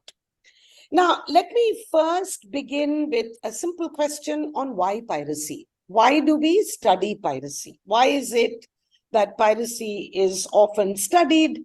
Is it only because piracy has always existed in connection with trade? Ever since we know that you had organized trade on the high sea or on the coast, you hear of attacks on sea, of trade, of cargo, of merchandise, and this is seen as a piratical attack, very much like theft on land, but piracy is at sea. it's a little more complicated because the very nature of the sea, which is boundless, which does not necessarily have a clear border, makes it very difficult to control it. We are dealing with, in a sense, an unbounded mass of water. And so the question arises, who has the right to the sea? So who has the right to define an act of violation on goods as piracy, and who has the right to punish this particular criminal? So piracy, by its very nature, by the nature of its location, has a certain ambiguity. A second question, I think, or a second idea that I think we may need to keep in mind is how difficult it is to define the pirate. You know, who defines the pirate? It reminds me of several anecdotes, particularly this is an apocryphal anecdote, but the anecdote goes that, you know, Alexander the Great met a pirate, and the pirate said that, look, I attacked a person, a boat, a cargo, and I'm declared a pirate, while you attack peoples, conquer dominions, and you are extolled as the emperor. So the question is, the story is apocryphal, but I think it has some interesting clues about who defines who a pirate is. Is it always a superior state that defines a pirate? But what if the state itself is the pirate? What if the state uses maritime violence to build its resources? Then do we call it a pirate state? So I think it's because piracy as a phenomena is so ambiguous, so difficult to define, particularly in the historical past, that I was struck by the need to understand piracy in the Indian Ocean, particularly in the period from about the 15th to the early 19th century. I finally also want to make the point that it's a very difficult phenomena to study. Pirates don't leave behind records. Pirates don't leave letters for the historian to examine and excavate. You come across a pirate when you have lost a boat and you try and claim compensation for it from some authority. It's only when the attacks of pirates on your cargo get represented in a higher court of law, then you might get information about piracy. So for a historian, it's very difficult to get evidence on piracy very immediately. And of course, even if you get evidence in the law courts, which is what I have studied, even if you get evidence in judgments and law courts and interrogations and depositions, you realize it's one-sided. You can sometimes get the deposition of a pirate like an autobiography, but most of the time you get pirates being represented against by lawyers. And we all know that lawyers are not necessarily the most truthful of people. So with those preliminary comments, let me get to the staple of my talk. My spatial focus, that is the area that I study for my own work and for today's talk, is what I call the Western littoral of India, which is basically the west coast of India. And since I work on the 17th and 18th century, I'm talking about undivided India, pre-partition India. So we are looking at India that extends from, you know, Sindh, Karachi in present-day Pakistan, right down to Malabar in the southwestern coast. And this is the littoral that I am particularly interested in studying. It's very interesting that you have two littorals of the Indian subcontinent. The eastern littoral, which is the Bay of Bengal, was proverbially understood as one of the most dangerous coasts because of weather. On the other hand, the western littoral, which was normally seen as a very benign ocean, the Arabian Sea is seen as a benign sea, which is very regular with its monsoon schedule and trading patterns. And very rarely did you get extraordinary extreme weather. This coast, interestingly, was seen as the pirate coast par excellence. This was seen as a piratical coast from time immemorial. So evidently it has a reputation. And the reputation of the western coast as being a piratical coast invites a fair bit of attention. Now, why do I look at the western littoral? A, because I was interested, but also because the western littoral of India, the west coast of India, happened to be located within a wide-ranging circuit of trade and traffic and labor flows along the coast. So you find labor moving from Sindh to Gujarat, from Gujarat to Bombay, from Bombay to Malabar. You have a kind of free-floating, mobile labor force. It's a point that is important, and I'll come back to that in a little while. But one of the reasons why I look at the littoral is that here is a mobile coastal society. Here is a littoral which is deeply connected with the trading circuit of India. And it's also very important because it happens to be the area in which you had the Europeans come in first. If you remember, and many of you may know, Vasco da Gama finds the sea route to India, lands in Calicut, 1498. And with his landing, you not only have the Europeans trying to penetrate the trading world of India, but you also have the Europeans introducing a very new conception of sovereignty on the Indian Ocean. The Portuguese are not like other traders. The Portuguese are not like Jews. The Portuguese are not like Arabs. The Portuguese are not like Egyptians who come to trade all the time. You know, India has always had traders. The Portuguese come to trade and demand a monopoly of certain goods, particularly pepper and spices, which Malabar was famous for. But the Portuguese also insist that you cannot trade in this water without our prior permission. So what was more or less, I don't want to exaggerate the non-violent Indian Ocean, but to a point, I think this is correct, that until the Portuguese, the Indian Ocean was what historians call a mare liberum, a free sea. A sea in which you could trade, you could traffic, you could go in, you could go out, and none of the states on the littoral, whether it is the Gujarati Sultans or the Mughal Emperor later on, or the Rajas of Kannanur, or the Rajas of Malabar, exercised a sovereignty.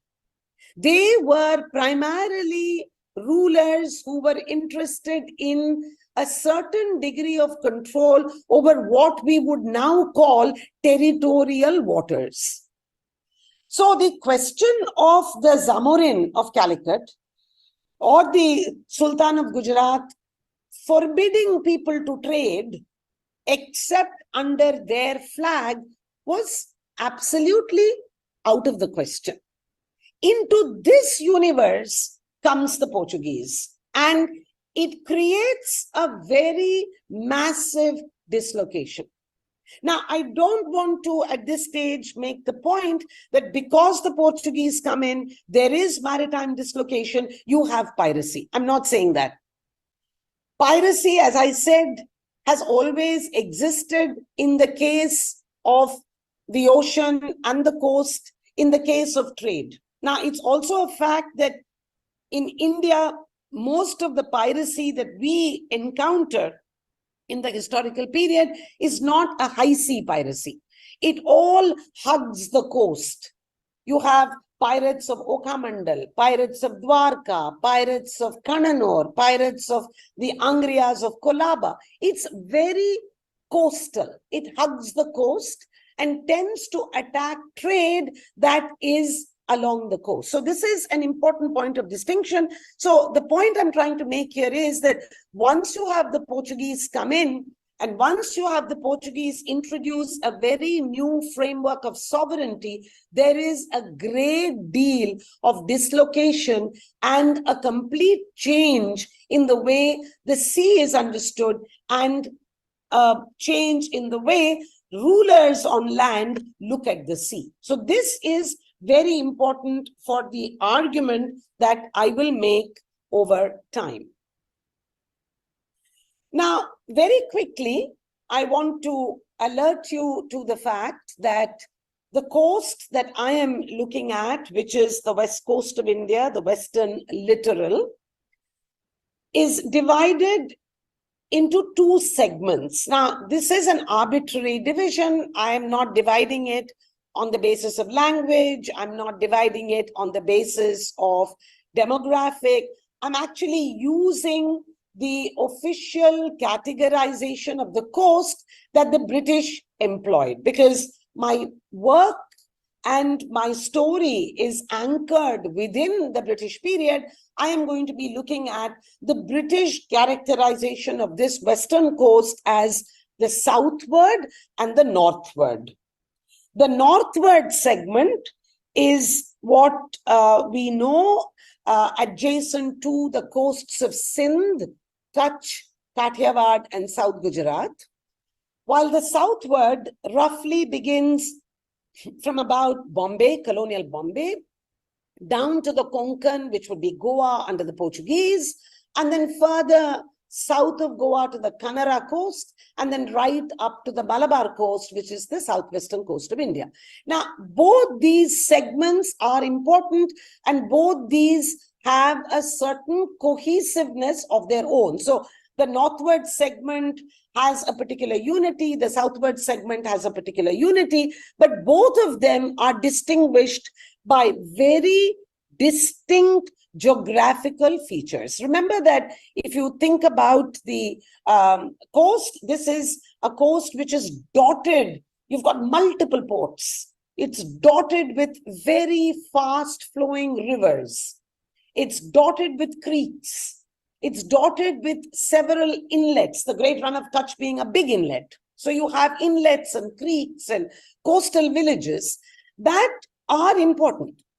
Because they're important because they foster, a coast like this fosters a population that is very adept with sailing and that adapts to the environment.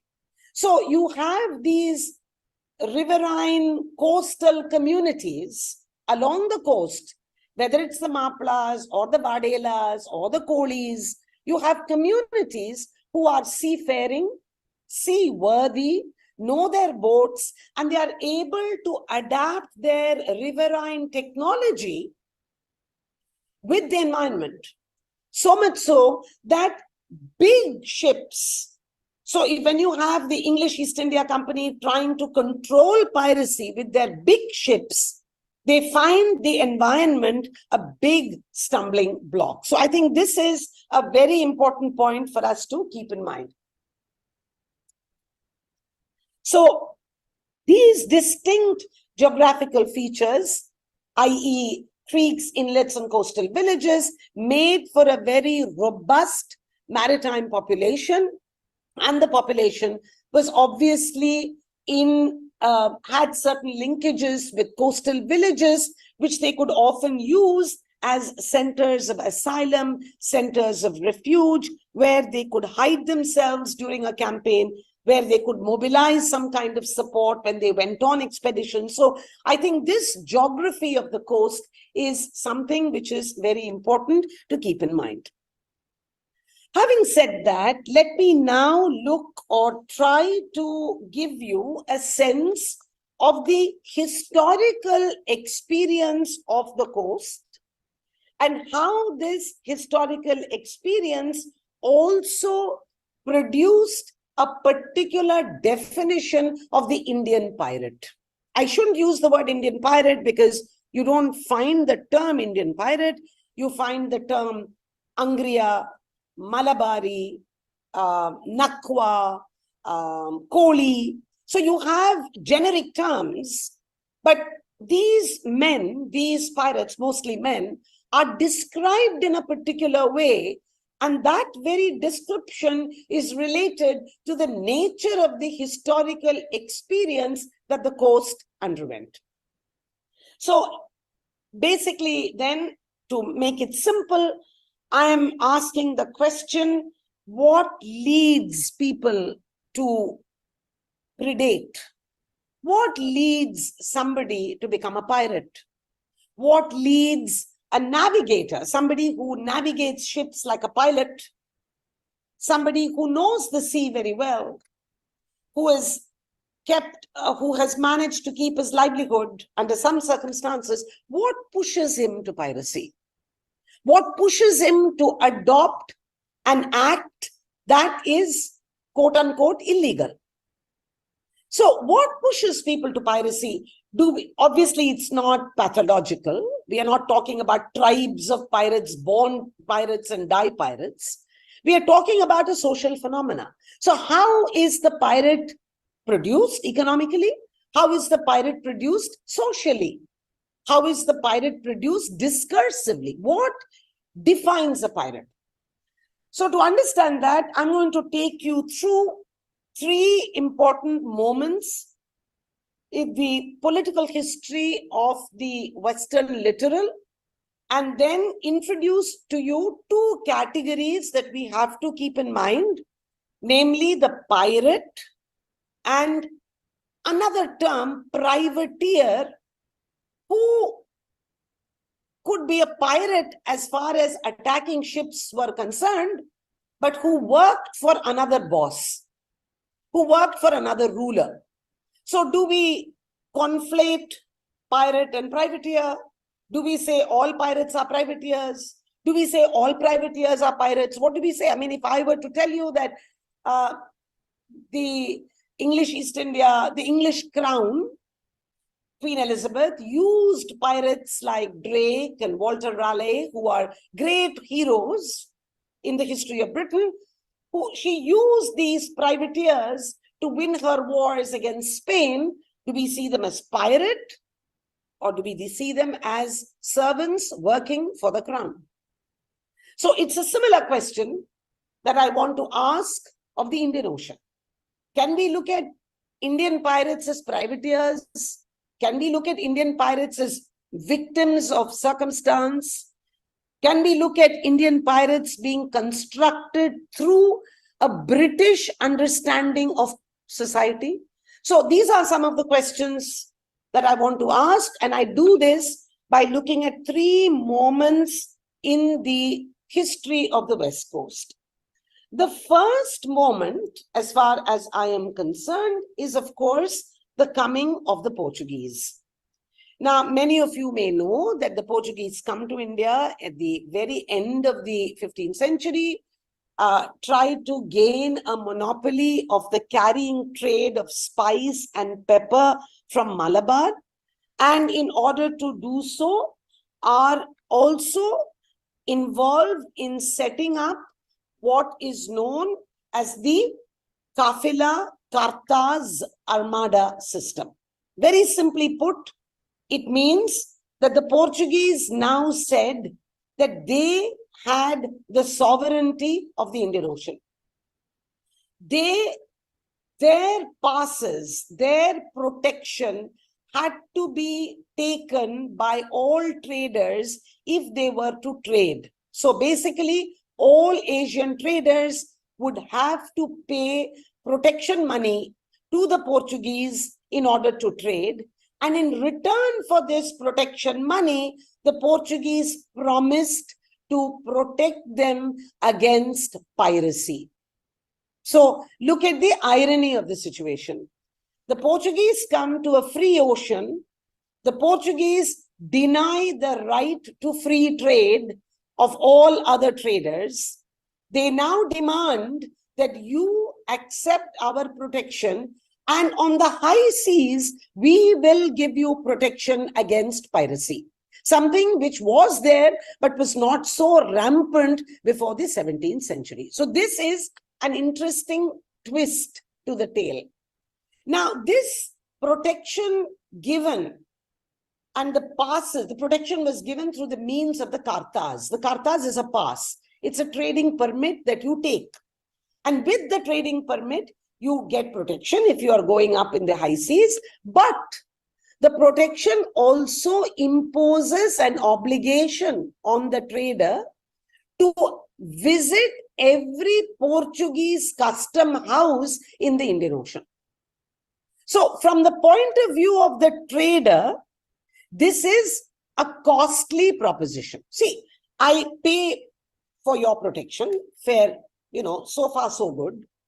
But not only do I pay for your protection, but with this pass, I have to show the pass in every custom house that I must visit when I go on my travel. So to give you an example, I leave Surat with a Portuguese pass. I take the pass and go to Goa, pay a custom duty. From Goa, I go to Chaul, I pay another custom duty. From Chaul, I go to Cochin, I pay another custom duty. From Cochin, I may go to Aden, where I have a custom house, I pay custom duty. But in all of this, I may be spared attacks by other pirates. You can have Red Sea pirates, you can have other European pirates. I'm spared of their attacks. If they attack, I get compensation. But remember that this particular pass system creates two consequences. It makes trading expensive. It increases the costs of the traders, and therefore there was a tendency for several traders and seamen. People went to sea with small goods. They would also combine pilgrimage along with trade. Now, many of the traders, many of ordinary sea people began to avoid the Portuguese network. And anyone who avoided the network was called a pirate. So I'm trying to give you a sense of the dislocation the Portuguese introduce into the maritime world of the Indian Ocean. And you also have a long-term militarization of coastal society. Now, this is particularly clear in Malabar, where you find the exchange between Calicut, Kannanur, and the Portuguese was violent, and therefore you have Muslim merchant families or maplas uniting to regain their privileges from the Portuguese, resorting to what we call clandestine trade. When you avoid the Portuguese network, it's called smuggling, and it's called piracy. Resorting to clandestine trade, and then also countering the Portuguese with violent reprisal, with violent action. So essentially, there is a long-term resistance to the Portuguese system through the 16th century, which results in what European travelers call an overall militarization of coastal society, leading to certain kinds of acts of violence. I do want to make the point here that this Portuguese strategy of controlling trade, issuing passes, was later on, in 50 years, adopted by the coastal rulers also. So, rulers of Kannanur, particularly I'm thinking of the Mammal Rajas of Kararur, all of them begin to adopt the same strategy and now begin to issue passes to their merchants. So they would say that you have got this pass, you can navigate this little stretch of the coast, and if anybody comes, we will attack them. So this sort of pass politics is actually embraced by the coastal rulers, and what you then have is a larger militarization of coastal society, which you may want to call predation, piracy, one way or the other. The Europeans will call Angria the pirate, the Angria will call the Europeans the pirate. But the fact is that you have a very different understanding of maritime authority, maritime violence, and you are now trying to build a kind of system whereby you are able to exercise a limited sovereignty on the sea. So I would say that between the 16th and the 17th century, a very major change comes up in the West Coast, which is primarily to do with entertaining conceptions of limited maritime power. I want to make this point, repeatedly, that in India's history, we have a fascination with the land. Our, barring Tamil history, where of course the Cholas are a maritime power, barring the peninsula, we actually have an obsession with landed sovereignty. We are a society that looks at land and control over land revenues as our principal mainstay. Therefore, our conception of sovereignty ends on the coast and maybe a few miles off the coast. But the kind of sovereignty that, say, Europeans entertained of the high seas was not something India ever entertained, or say the China did.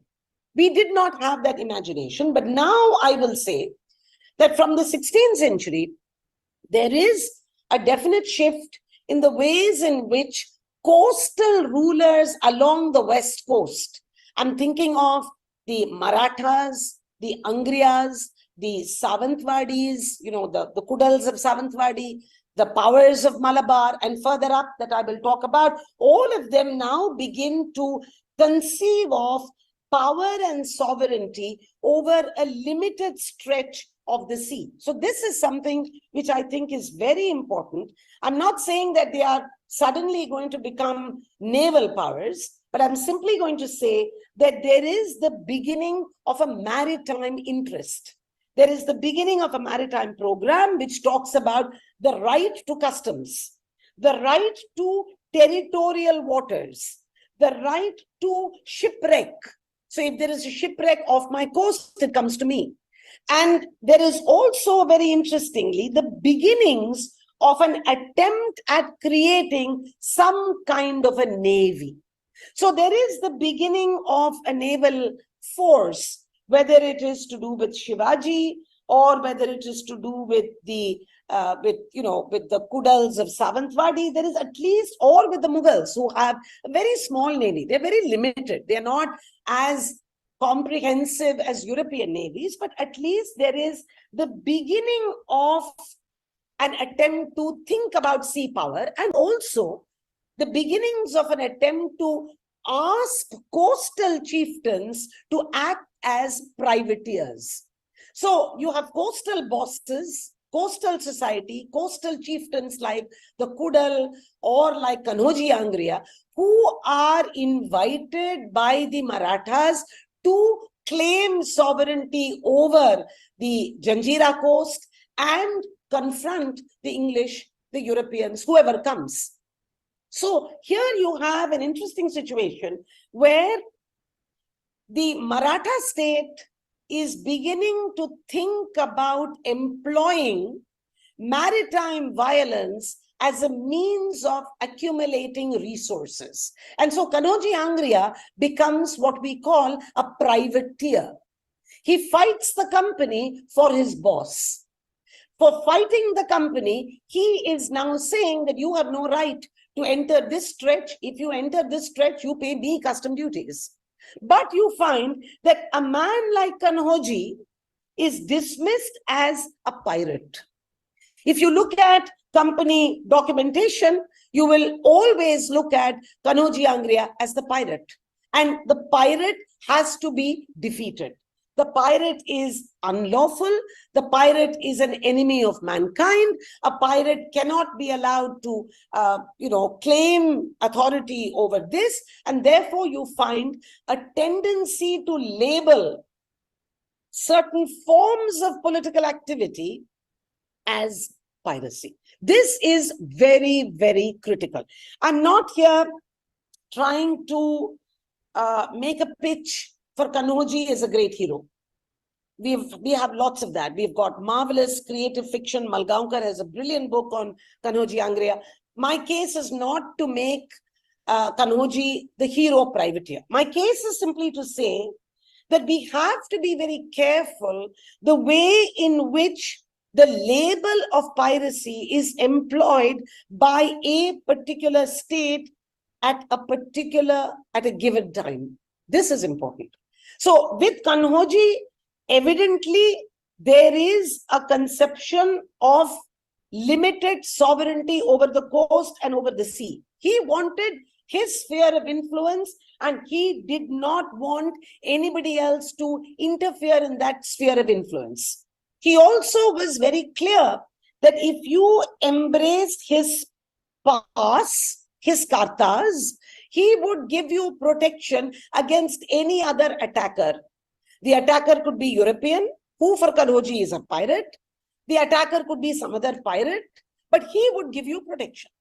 So you see that as a result of the coming of the Portuguese, you have a long-term militarization of coastal society, a completely different value of maritime violence, and the fact that maritime violence now can become a precondition for state building. This is important. So I'm arguing that, of course, you have piracy, but you also have a construction of piracy. You also have privateering, which becomes a resource for state building. And that becomes extremely clear when we look at the northward, when we move away from the Angriya of the Konkan to what we call Okhamandal and Dwarka in Kathiawad and Kutch, which saw the most incredible manifestations of piracy in the 19th century. And it is to that I want to draw your attention, and partly because I want to introduce yet another element in my argument, and this element is to do with mobility and resistance. Let us look at the northward, in which piracy of the early 19th century is located. This is something which is actually very, very serious. It's a time when the English East India Company is trying very hard to subjugate this entire area that you see. The map gives you a sense of both the Gulf of Kutch and the promontory and the run of Kathiawad. These are the two great epicenters of piracy in the late 18th and early 19th century, and it also happens to form the nucleus of what we tend to call as a pirate confederacy. For the first time in the promontory of Kathiawad, particularly in Dwarka and Okhamandal, you come across a phenomena called the Coolie Confederacy of Okhamandal, which is really a confederacy of small chieftains who are all engaged in a politics of maritime raiding in order to keep themselves alive. So this is the reality of the situation. I'm talking about Kathiawad. I'll move to Kutch a little later. So if you look at, say, the period post-Angriya, 1780, Angriya has been defeated in the 1750s, the Malabar and the Konkan coast, and then 1765, smaller pirate chiefs of Savantwadi and Malwan are also defeated. And from about the 1780s, the company's attention is really concentrated on the northward, which is Kathiawad, Kutch, and Sindh, because this now becomes absolutely rife with piratical activity. It's also important for us to remember that this is the area, particularly Kathiawad is the area, which is the principal provider of raw cotton, which is a huge trade for both the English East India Company, which becomes dominant in this period, and also important for private merchants who are always petitioning the English East India Company saying, protect us against pirates, because these pirates were attacking cotton boats. So that's why this particular westernmost extremity is important. Now, what is interesting about this particular Okhamandal, Dwarka, is that this is a region where you have, and forget the coast, if you look hinterland, if you look into the hinterland from the coast, it is a series of important small independent warrior lineages, warrior states, coastal states that emerge all along the Kathiawadi Peninsula. So you have, say, the Raja of Junagadh, you have the Nawab of Cambay, you have the Raja of Porbandar, you have a series of Rajput Muslim lineages that become important states. You also have the Maratha presence in Baroda. You also have the English East India Company further south in Bombay, trying very hard to subjugate this entire territory. So you realize that this is a very complex political mosaic where you have competing authority. And what is interesting is that all the states, the Marathas, the Nawab of Cambay, the Raja of Porbandar, the Nawab of Junagadh, all of them are in collusion with piratical states and communities to raid shipping and accumulate resources for their own state building. So what is that I'm saying? I'm saying that between the states, between the pirate states of Okamandal, a small state, and pirate communities that are dispersed all along the coast, and the states in Gujarat, Kathiawad, Kutch, there is a nexus. And these states are quite prepared to use them as privateers for their own state building. So the Nawab of Junagadh, for instance, has several Nawab of Junagadh, the Nawab of Bhavnagar, the Nawab of Navanagar. All of them are interested in getting a share of trade in terms of custom duties, in terms of piratical attacks, and in terms of coastal control. So there is a huge circuit that works between communities who have lived off piracy, communities that have been expert navigators, communities who have moved along the coast. When they find they are dispossessed in Bombay, they move to Gujarat. When they find they are dispossessed in Cambay, they move to Bhavnagar. When they find they are dispossessed in Bhavnagar, they move to Dwarka. This is a floating population that has normally lived off the sea, lived off boats, lived off piloting, anchorage, other services that have come under pressure, that have come under the pressure of past politics. So there is a tendency for these communities to resort to piracy as a last minute resort. In fact, many of the pirates in the deposition say that, look, if I'm not allowed to trade, what do I do? If I trade, you force me to take a pass. If I don't take a pass, you force me to become a pirate. So what do I do? There is a real sense of an economy that is under rupture. So this is something that we need to remember, that you have these coastal communities under pressure. The coastal communities working very closely with states in order to carry on their own building. And of course, most interestingly, you have in Okamandal itself, the Rajas of Bet, Dwarka, and Okamandal, Aramra and Positra, these in Okamandal, the extreme, the westernmost extremity, these communities, this confederacy was also in very close alliance with the temple at Dwarka.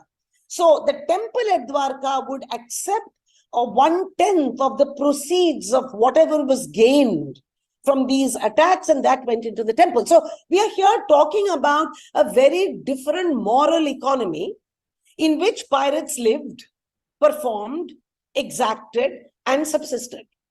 And it is into this system that you have the English East India Company. The English East India Company finds it horrifying. The English East India Company now are in their march to pacification. The English East India Company are now in a position of subjugating the entire subcontinent. For them, piracy is an inconvenience, which it was. They were attacking cotton boats, and they simply could not make sense of this particular kind of phenomena between the temple, the community, the state, and other kinds of forces. So remember that we are looking at a very complicated political economy in Kathiawar and Kutch, in which context we have to understand the pirate. Once the piracy is eliminated in Kathiawar, the English move to Kutch, which will be the other area that I will talk about. And here again, you find that pirates are acting on behalf of the states of Bhuj, the chieftains of Mandvi and Bhuj, and in most cases, they were really working as privateers. So to recap some of the things that I'm saying that piracy as we know it in the late 18th and early 19th century worked within a network of information, mobilization, local support, and black markets. Remember that we had very interesting evidence about how pirates would attack. They would take some of the cargo. Some of that cargo would be sold in grey markets or what they call chor bazaar. And also they would take some of the ships and then redo it in order to become fast-moving pirate vessels. The point I'm trying to make is that the principal impulse was political instability and dispossession.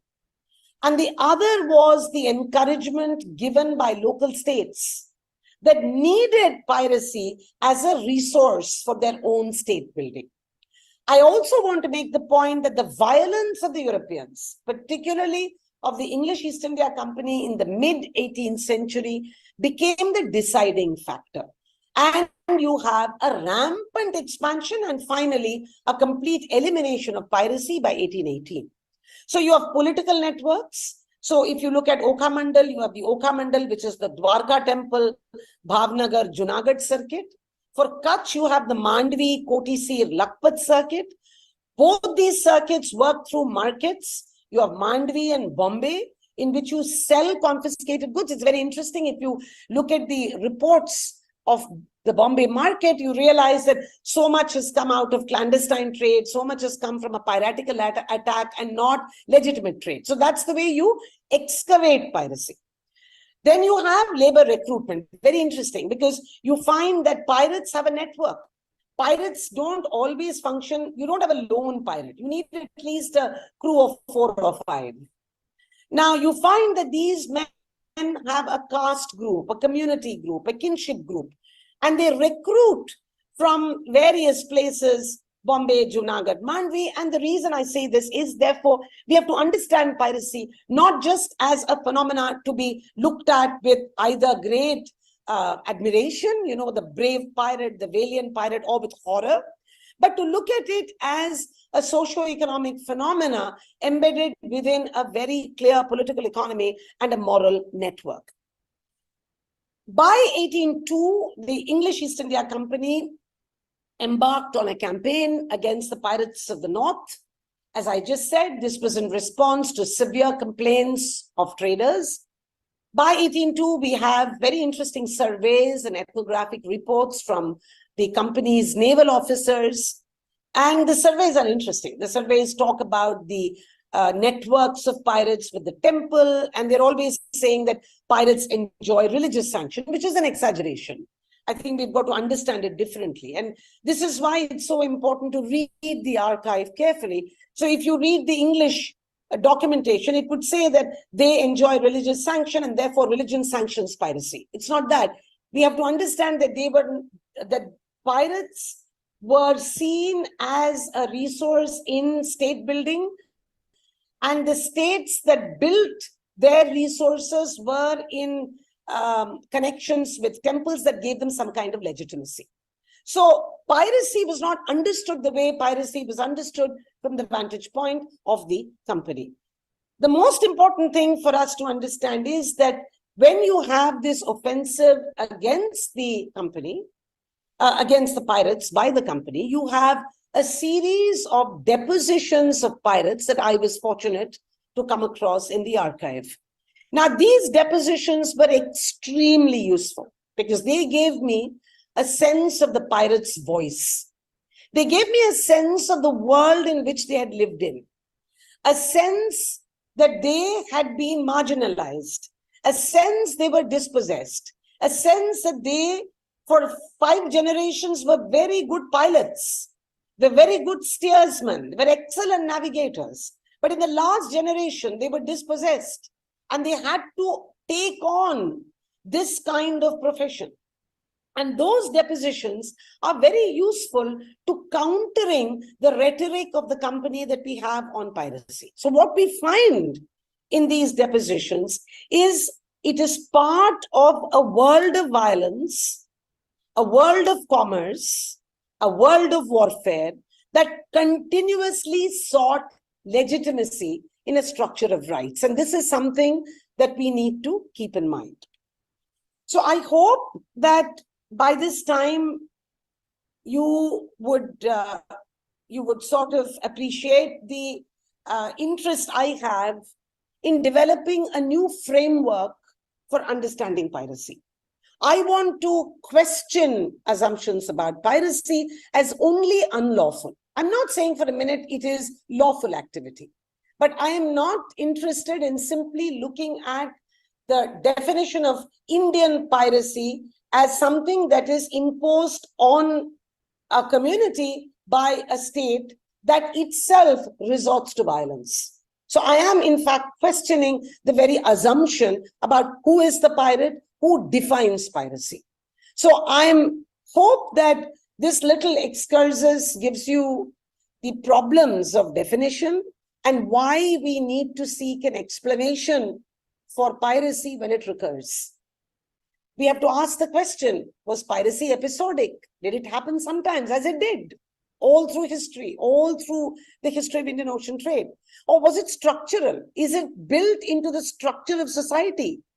Which seems to be the case in the late 18th century, when something episodic had become systemic. And for this, was it to do with the very nature of European colonial rule and European colonial understanding of the sea? And therefore, can we then argue, or can we at least think about this position, that can piracy then be seen as a case of resistance? Is it a case of subaltern resistance, resistance from the weaker sections of society against what was being imposed on it? Because, you know, if you look at the depositions, one deposition that I'm particularly fond of that came in 1812, he says that, look, what do? I go, I've been promised to get so much if I take part in these raids. I take part in these raids, but I never get my share of the loot.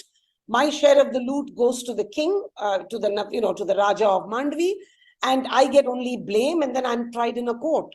And so I'm sick of all of them, and I then decide to just flout every authority and take to the sea as a form of autonomous resistance.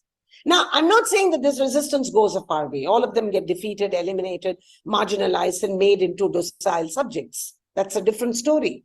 But I'm asking the question, can we use the phenomena of piracy as a means of understanding the agency of the subaltern, of understanding the resistance of the marginalized? I'll stop there and will welcome any question and answer.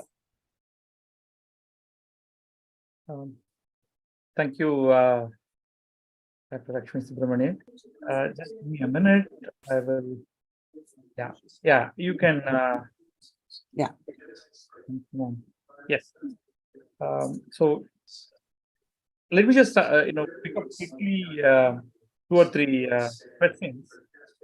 Given that we have very, very limited time. There's one question from Prabanja. He wanted to know where the main command station for the Portuguese. Can you repeat that? Because my connection is a little poor. So I'll put off my video. Can you repeat it? It's I want to know where was the main command center for the Portuguese naval activity. Base. Okay. Okay. I think the main, the main commanding center is Goa, which is where they have their primary garrison and power. But they build a system of naval bases and flotilla all along the coast. And it stretches all the way from Mombasa, Kilwa in East Africa to Cambay, Goa, Chaul, Cochin, and then goes right up to Malacca in Southeast Asia. So it's a vast empire. It's a vast seaborne empire, almost entirely organized around the principle of the pass and backed by the naval armada, which is why if you look at Bengali folktales, the Portuguese armada are called the Harmad or the pirate. So that's something which we need to keep in mind. Yeah. Arjun has a couple of questions. The first one is, before the Portuguese came and did this, was Arabian Sea dominated from the Gujarati traders as a dominant group? Yeah, good. Yeah, okay. Yeah, no. Should I answer, or do I answer, or you want the second one as well? Go ahead. I will bring the second question next. Okay, I think, yes, if you look at the situation of Asian trade before the Portuguese come in, I would say the Western Indian Ocean, which is the Arabian Sea, is almost entirely dominated by Gujarati Muslims, some Konkani Muslims, and the Maplas. If you look at the Bay of Bengal, you have a variety of groups. So you have the Kling, you have the Chettis, you have a slightly different set of demographic groups that look at trading in the Bay of Bengal. But to your question, the Gujarati Muslims actually take over the carrying trade from the Arabs. Right. And into the Mughal system of Surat, you would have Gujarati Muslims, who could be Bohras, who could be Khojas, who could be Sunnis, along with other Turkish merchants who come and settle down in the Mughal state. So it's part of a larger Islamic world, but yes, you're absolutely correct. The dominant carrying group in the Arabian Sea are Gujarati Muslims. And to the extent where they, if somebody else, some other community wanted to trade, were they prevented? Was any kind of, cost levied on them, or, something similar to what the Portuguese did at a later point in time? No, I think that's the whole point. I think if you look at the Sultanate of Gujarat, or you look at the Zamudri of Calicut, the entire policy depended on inviting foreign merchants from everywhere who would all pay custom duties. So the question of selectively protecting your merchants over others did not arise.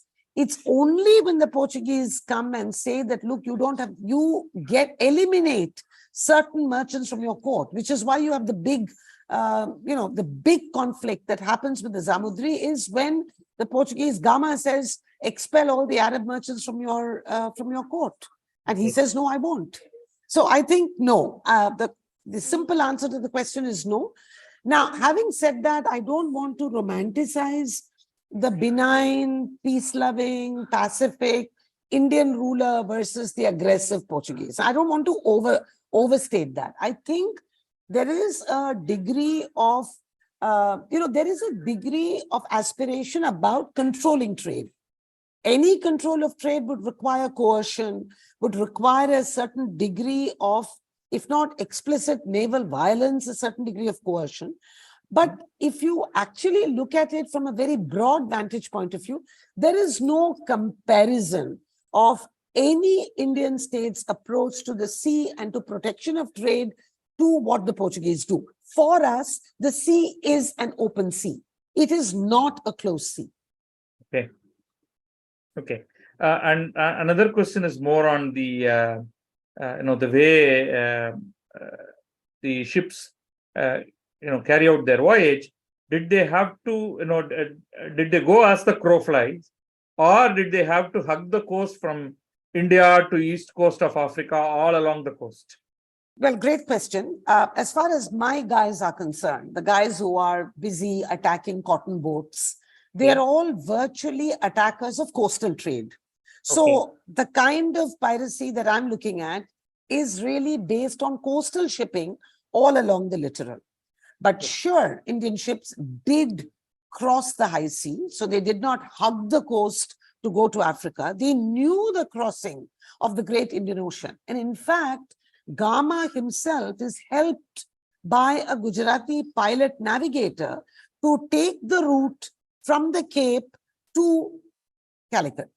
That great Indian Ocean crossing, which is really an unpredictable, uncharted open sea, which is actually also very difficult segment of the sea, is done with the help of Arab expertise. I think the interesting question to ask is, when Indians knew all of this, they could do the Indian Ocean, they went to Bay of Bengal, they went right up to China. Why did they not try to round the Cape of Good Hope and go to the Atlantic? Right. I mean, that's the question which would always come to my mind. And then all the experts in the field would say, but why would we go? We got everything. We were pretty self-sufficient. We didn't need anything. We only needed silver and gold, which was coming in anyway. So why would we bother? In a sense, being so resource rich and so successful in a sense, has also prevented you from exploring the world and figuring out what was happening elsewhere. Absolutely. Invention is the mother of necessity. Necessity is the mother of invention.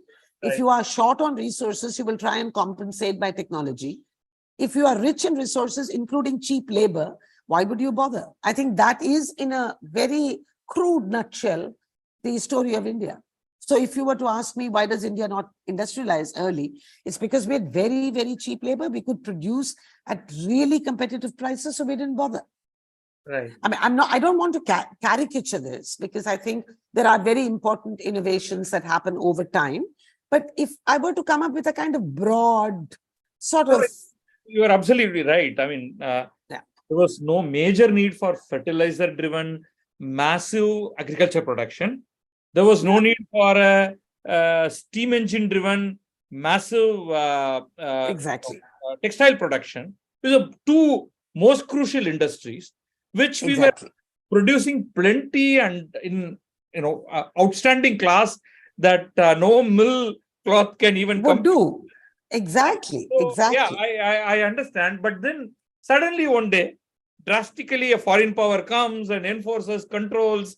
So much change happens, not on a sort of organic manner, but in a very, very enforced, inorganic mode, where we just couldn't react, unfortunately. Absolutely correct. And also came at a time when politically, we were not at the height of power. We were at the declining end. So I think absolutely correct. Right. I mean, this is not the Chola period. Right. Even territorially. We are talking about a very declining state system with very complex competition that's going on. So yeah, it's a very, and as historians, I can't be counterfactual. I've got to stay with what I have.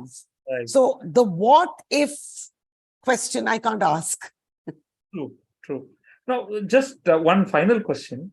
Ravi Shankar is pointing out that, where is it? Okay. So he's talking about Jahangir's ships destroying Portuguese. And then what happened? I mean, how is it that Jahangir thrashed the Portuguese after they seized the ship Rahimi, built and owned by Jahangir's mother, Mariam-uz-Zamani, which set sail to Makkah with pilgrims? Now, immediately after that, how did things change so dramatically? Not immediately, as in the next few days. Okay, that's an interesting question, but I do want to make the point that you could have occasional altercations when the state comes better from the Portuguese, but this is not a sustained offensive. The Mughal state is essentially a land-based state. They don't like the water. The fact is, Akbar, who has conquered Gujarat and Bengal, and these are no mean achievements, it's extraordinary achievements, the way, the rapidity with which he does it, goes to the Portuguese to accept a kartas to enable his mother and daughter to go to the Hajj. Now, do I see this as a sign of weakness? No, I don't. I actually think that with the Mughal state and with everybody who followed, there is a very complex balance between the sea and the land. So the Portuguese might block my port. The Portuguese might have a better naval army. The Portuguese might say, we are going to prevent you from coming into Hooghly or Surat or Masulipatam. But you come to land and want your textiles, we are going to pay back you in kind. So there's a way in which you negotiate. So I do not think that one swallow makes a summer. So you can have a couple of altercations, but they don't really sustain a kind of naval offensive. But I will say this to Ravi Shankar, who asked me the question, that I think there is over time, and it's not been adequately studied.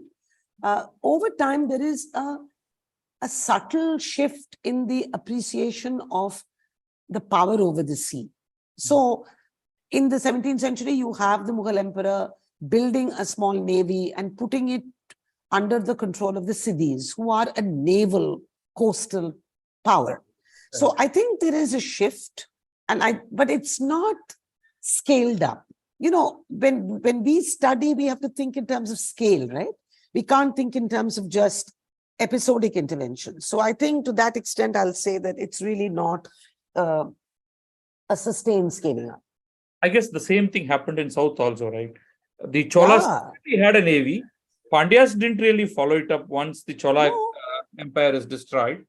And Vijayanagaras never really thought in that direction at all, though they ended up actually getting hold of the Chola territories. The idea of having a navy to protect your merchants, seafaring merchants, simply wasn't there. It wasn't there. Mughals didn't do it, the South Indian kingdoms didn't do it, then who would do it? Nobody did. Well, I hope we are doing it now. So let's hope. Yeah, absolutely. Thank you. Thank you very much. Yeah, thank you very much. Thank you very much. It was a pleasure. Thank you. Thank you all. Thank you. Yeah, thank you. Over to you, Kishore. Thank you, Dr. Lakshmi Subramanian. It was a lecture delivered with outstanding clarity and so much of conviction. And we thoroughly enjoyed it. Thank you so much once again. Thank you very much. We'll keep in touch. Thank you. Yeah, bye.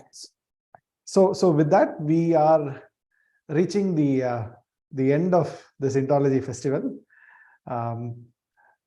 Before we conclude, I'll just read out a message that we just got from, just going back to how important this maritime history field is and all that. Rather than me saying it, let me just read out a message that came from Dr. Himanshu Prabhare. And I quote, let me start by congratulating you and your team on a successful IndoFest 2023. I have listened to many of the talks this last week and have enjoyed the audience response and the questions asked. Given the long neglect of maritime history and archaeology, it has been very encouraging to read the responses in chat and to see the audience participation. Now comes the part about the maritime research field itself. There is still a long way to go, as many of the issues related to India's maritime past remain under-researched. The biggest lacuna is the absence of research on shipwrecks in Indian waters. This is contrary to many other smaller countries of Southeast Asia, where more than 100 shipwrecks have been located and rigorously excavated. Hopefully, with growing interest in the field, we may catch up someday and see the emergence of a team of technical savvy and competent underwater archaeologists who will take the discipline forward. Right? So for those of you who've been part of this IndoFest and maybe aspiring maritime historians or maritime archaeologists, perhaps this might serve as some kind of an inspiration for you in future, and for you to perhaps undertake this as an area of study or an area of research. So thank you very much, ma'am. This was a very a great word of encouragement for us, and also very well illustrated the the challenge in this field. So thank you so much. Before we conclude, I don't have a program to announce for tomorrow. This is the last day, so we have a few people to thank. First of all, we would like to express our gratitude to all the 14 speakers who accepted our invitation to speak at this event, and for making the time and also sharing their knowledge from their vast area of expertise and research. So a big thanks to all the speakers who have lit up this event and have made this event what it is today. So thank you once again, all of you. We would also like to thank you, the viewers, for your participation over the last 1 week, and for the feedback and comments that you offered on the program, for the comments and questions that you asked in the live chat during all our 14 lectures. So thank you very much. We hope that Many of you will go back to the YouTube videos for reviewing and trying to digest and assimilate everything that you've learned over the last week. A special shout out to VSS Iyer, who has designed all the posters and flyers for this event. So all the content that you saw on social media, on YouTube for this event was designed by VSS Iyer. So a big shout out to him, to VSS for all his excellent design work on this. We also like to thank the volunteers at Tamil Heritage Trust who've been involved right from the inception, planning, designing, organizing and curating this event. So thank you so much to everyone at Tamil Heritage Trust for having put up this third Indology Festival, Sagara Sangamam. This was a celebration of India's maritime history and a potpourri of talks from across various aspects of maritime history that has shaped the country today. That is what we were looking to celebrate at Tamil Heritage Trust. And we are glad that those of you who watched this event over the last week enjoyed this as well. Thank you very much. Good night. And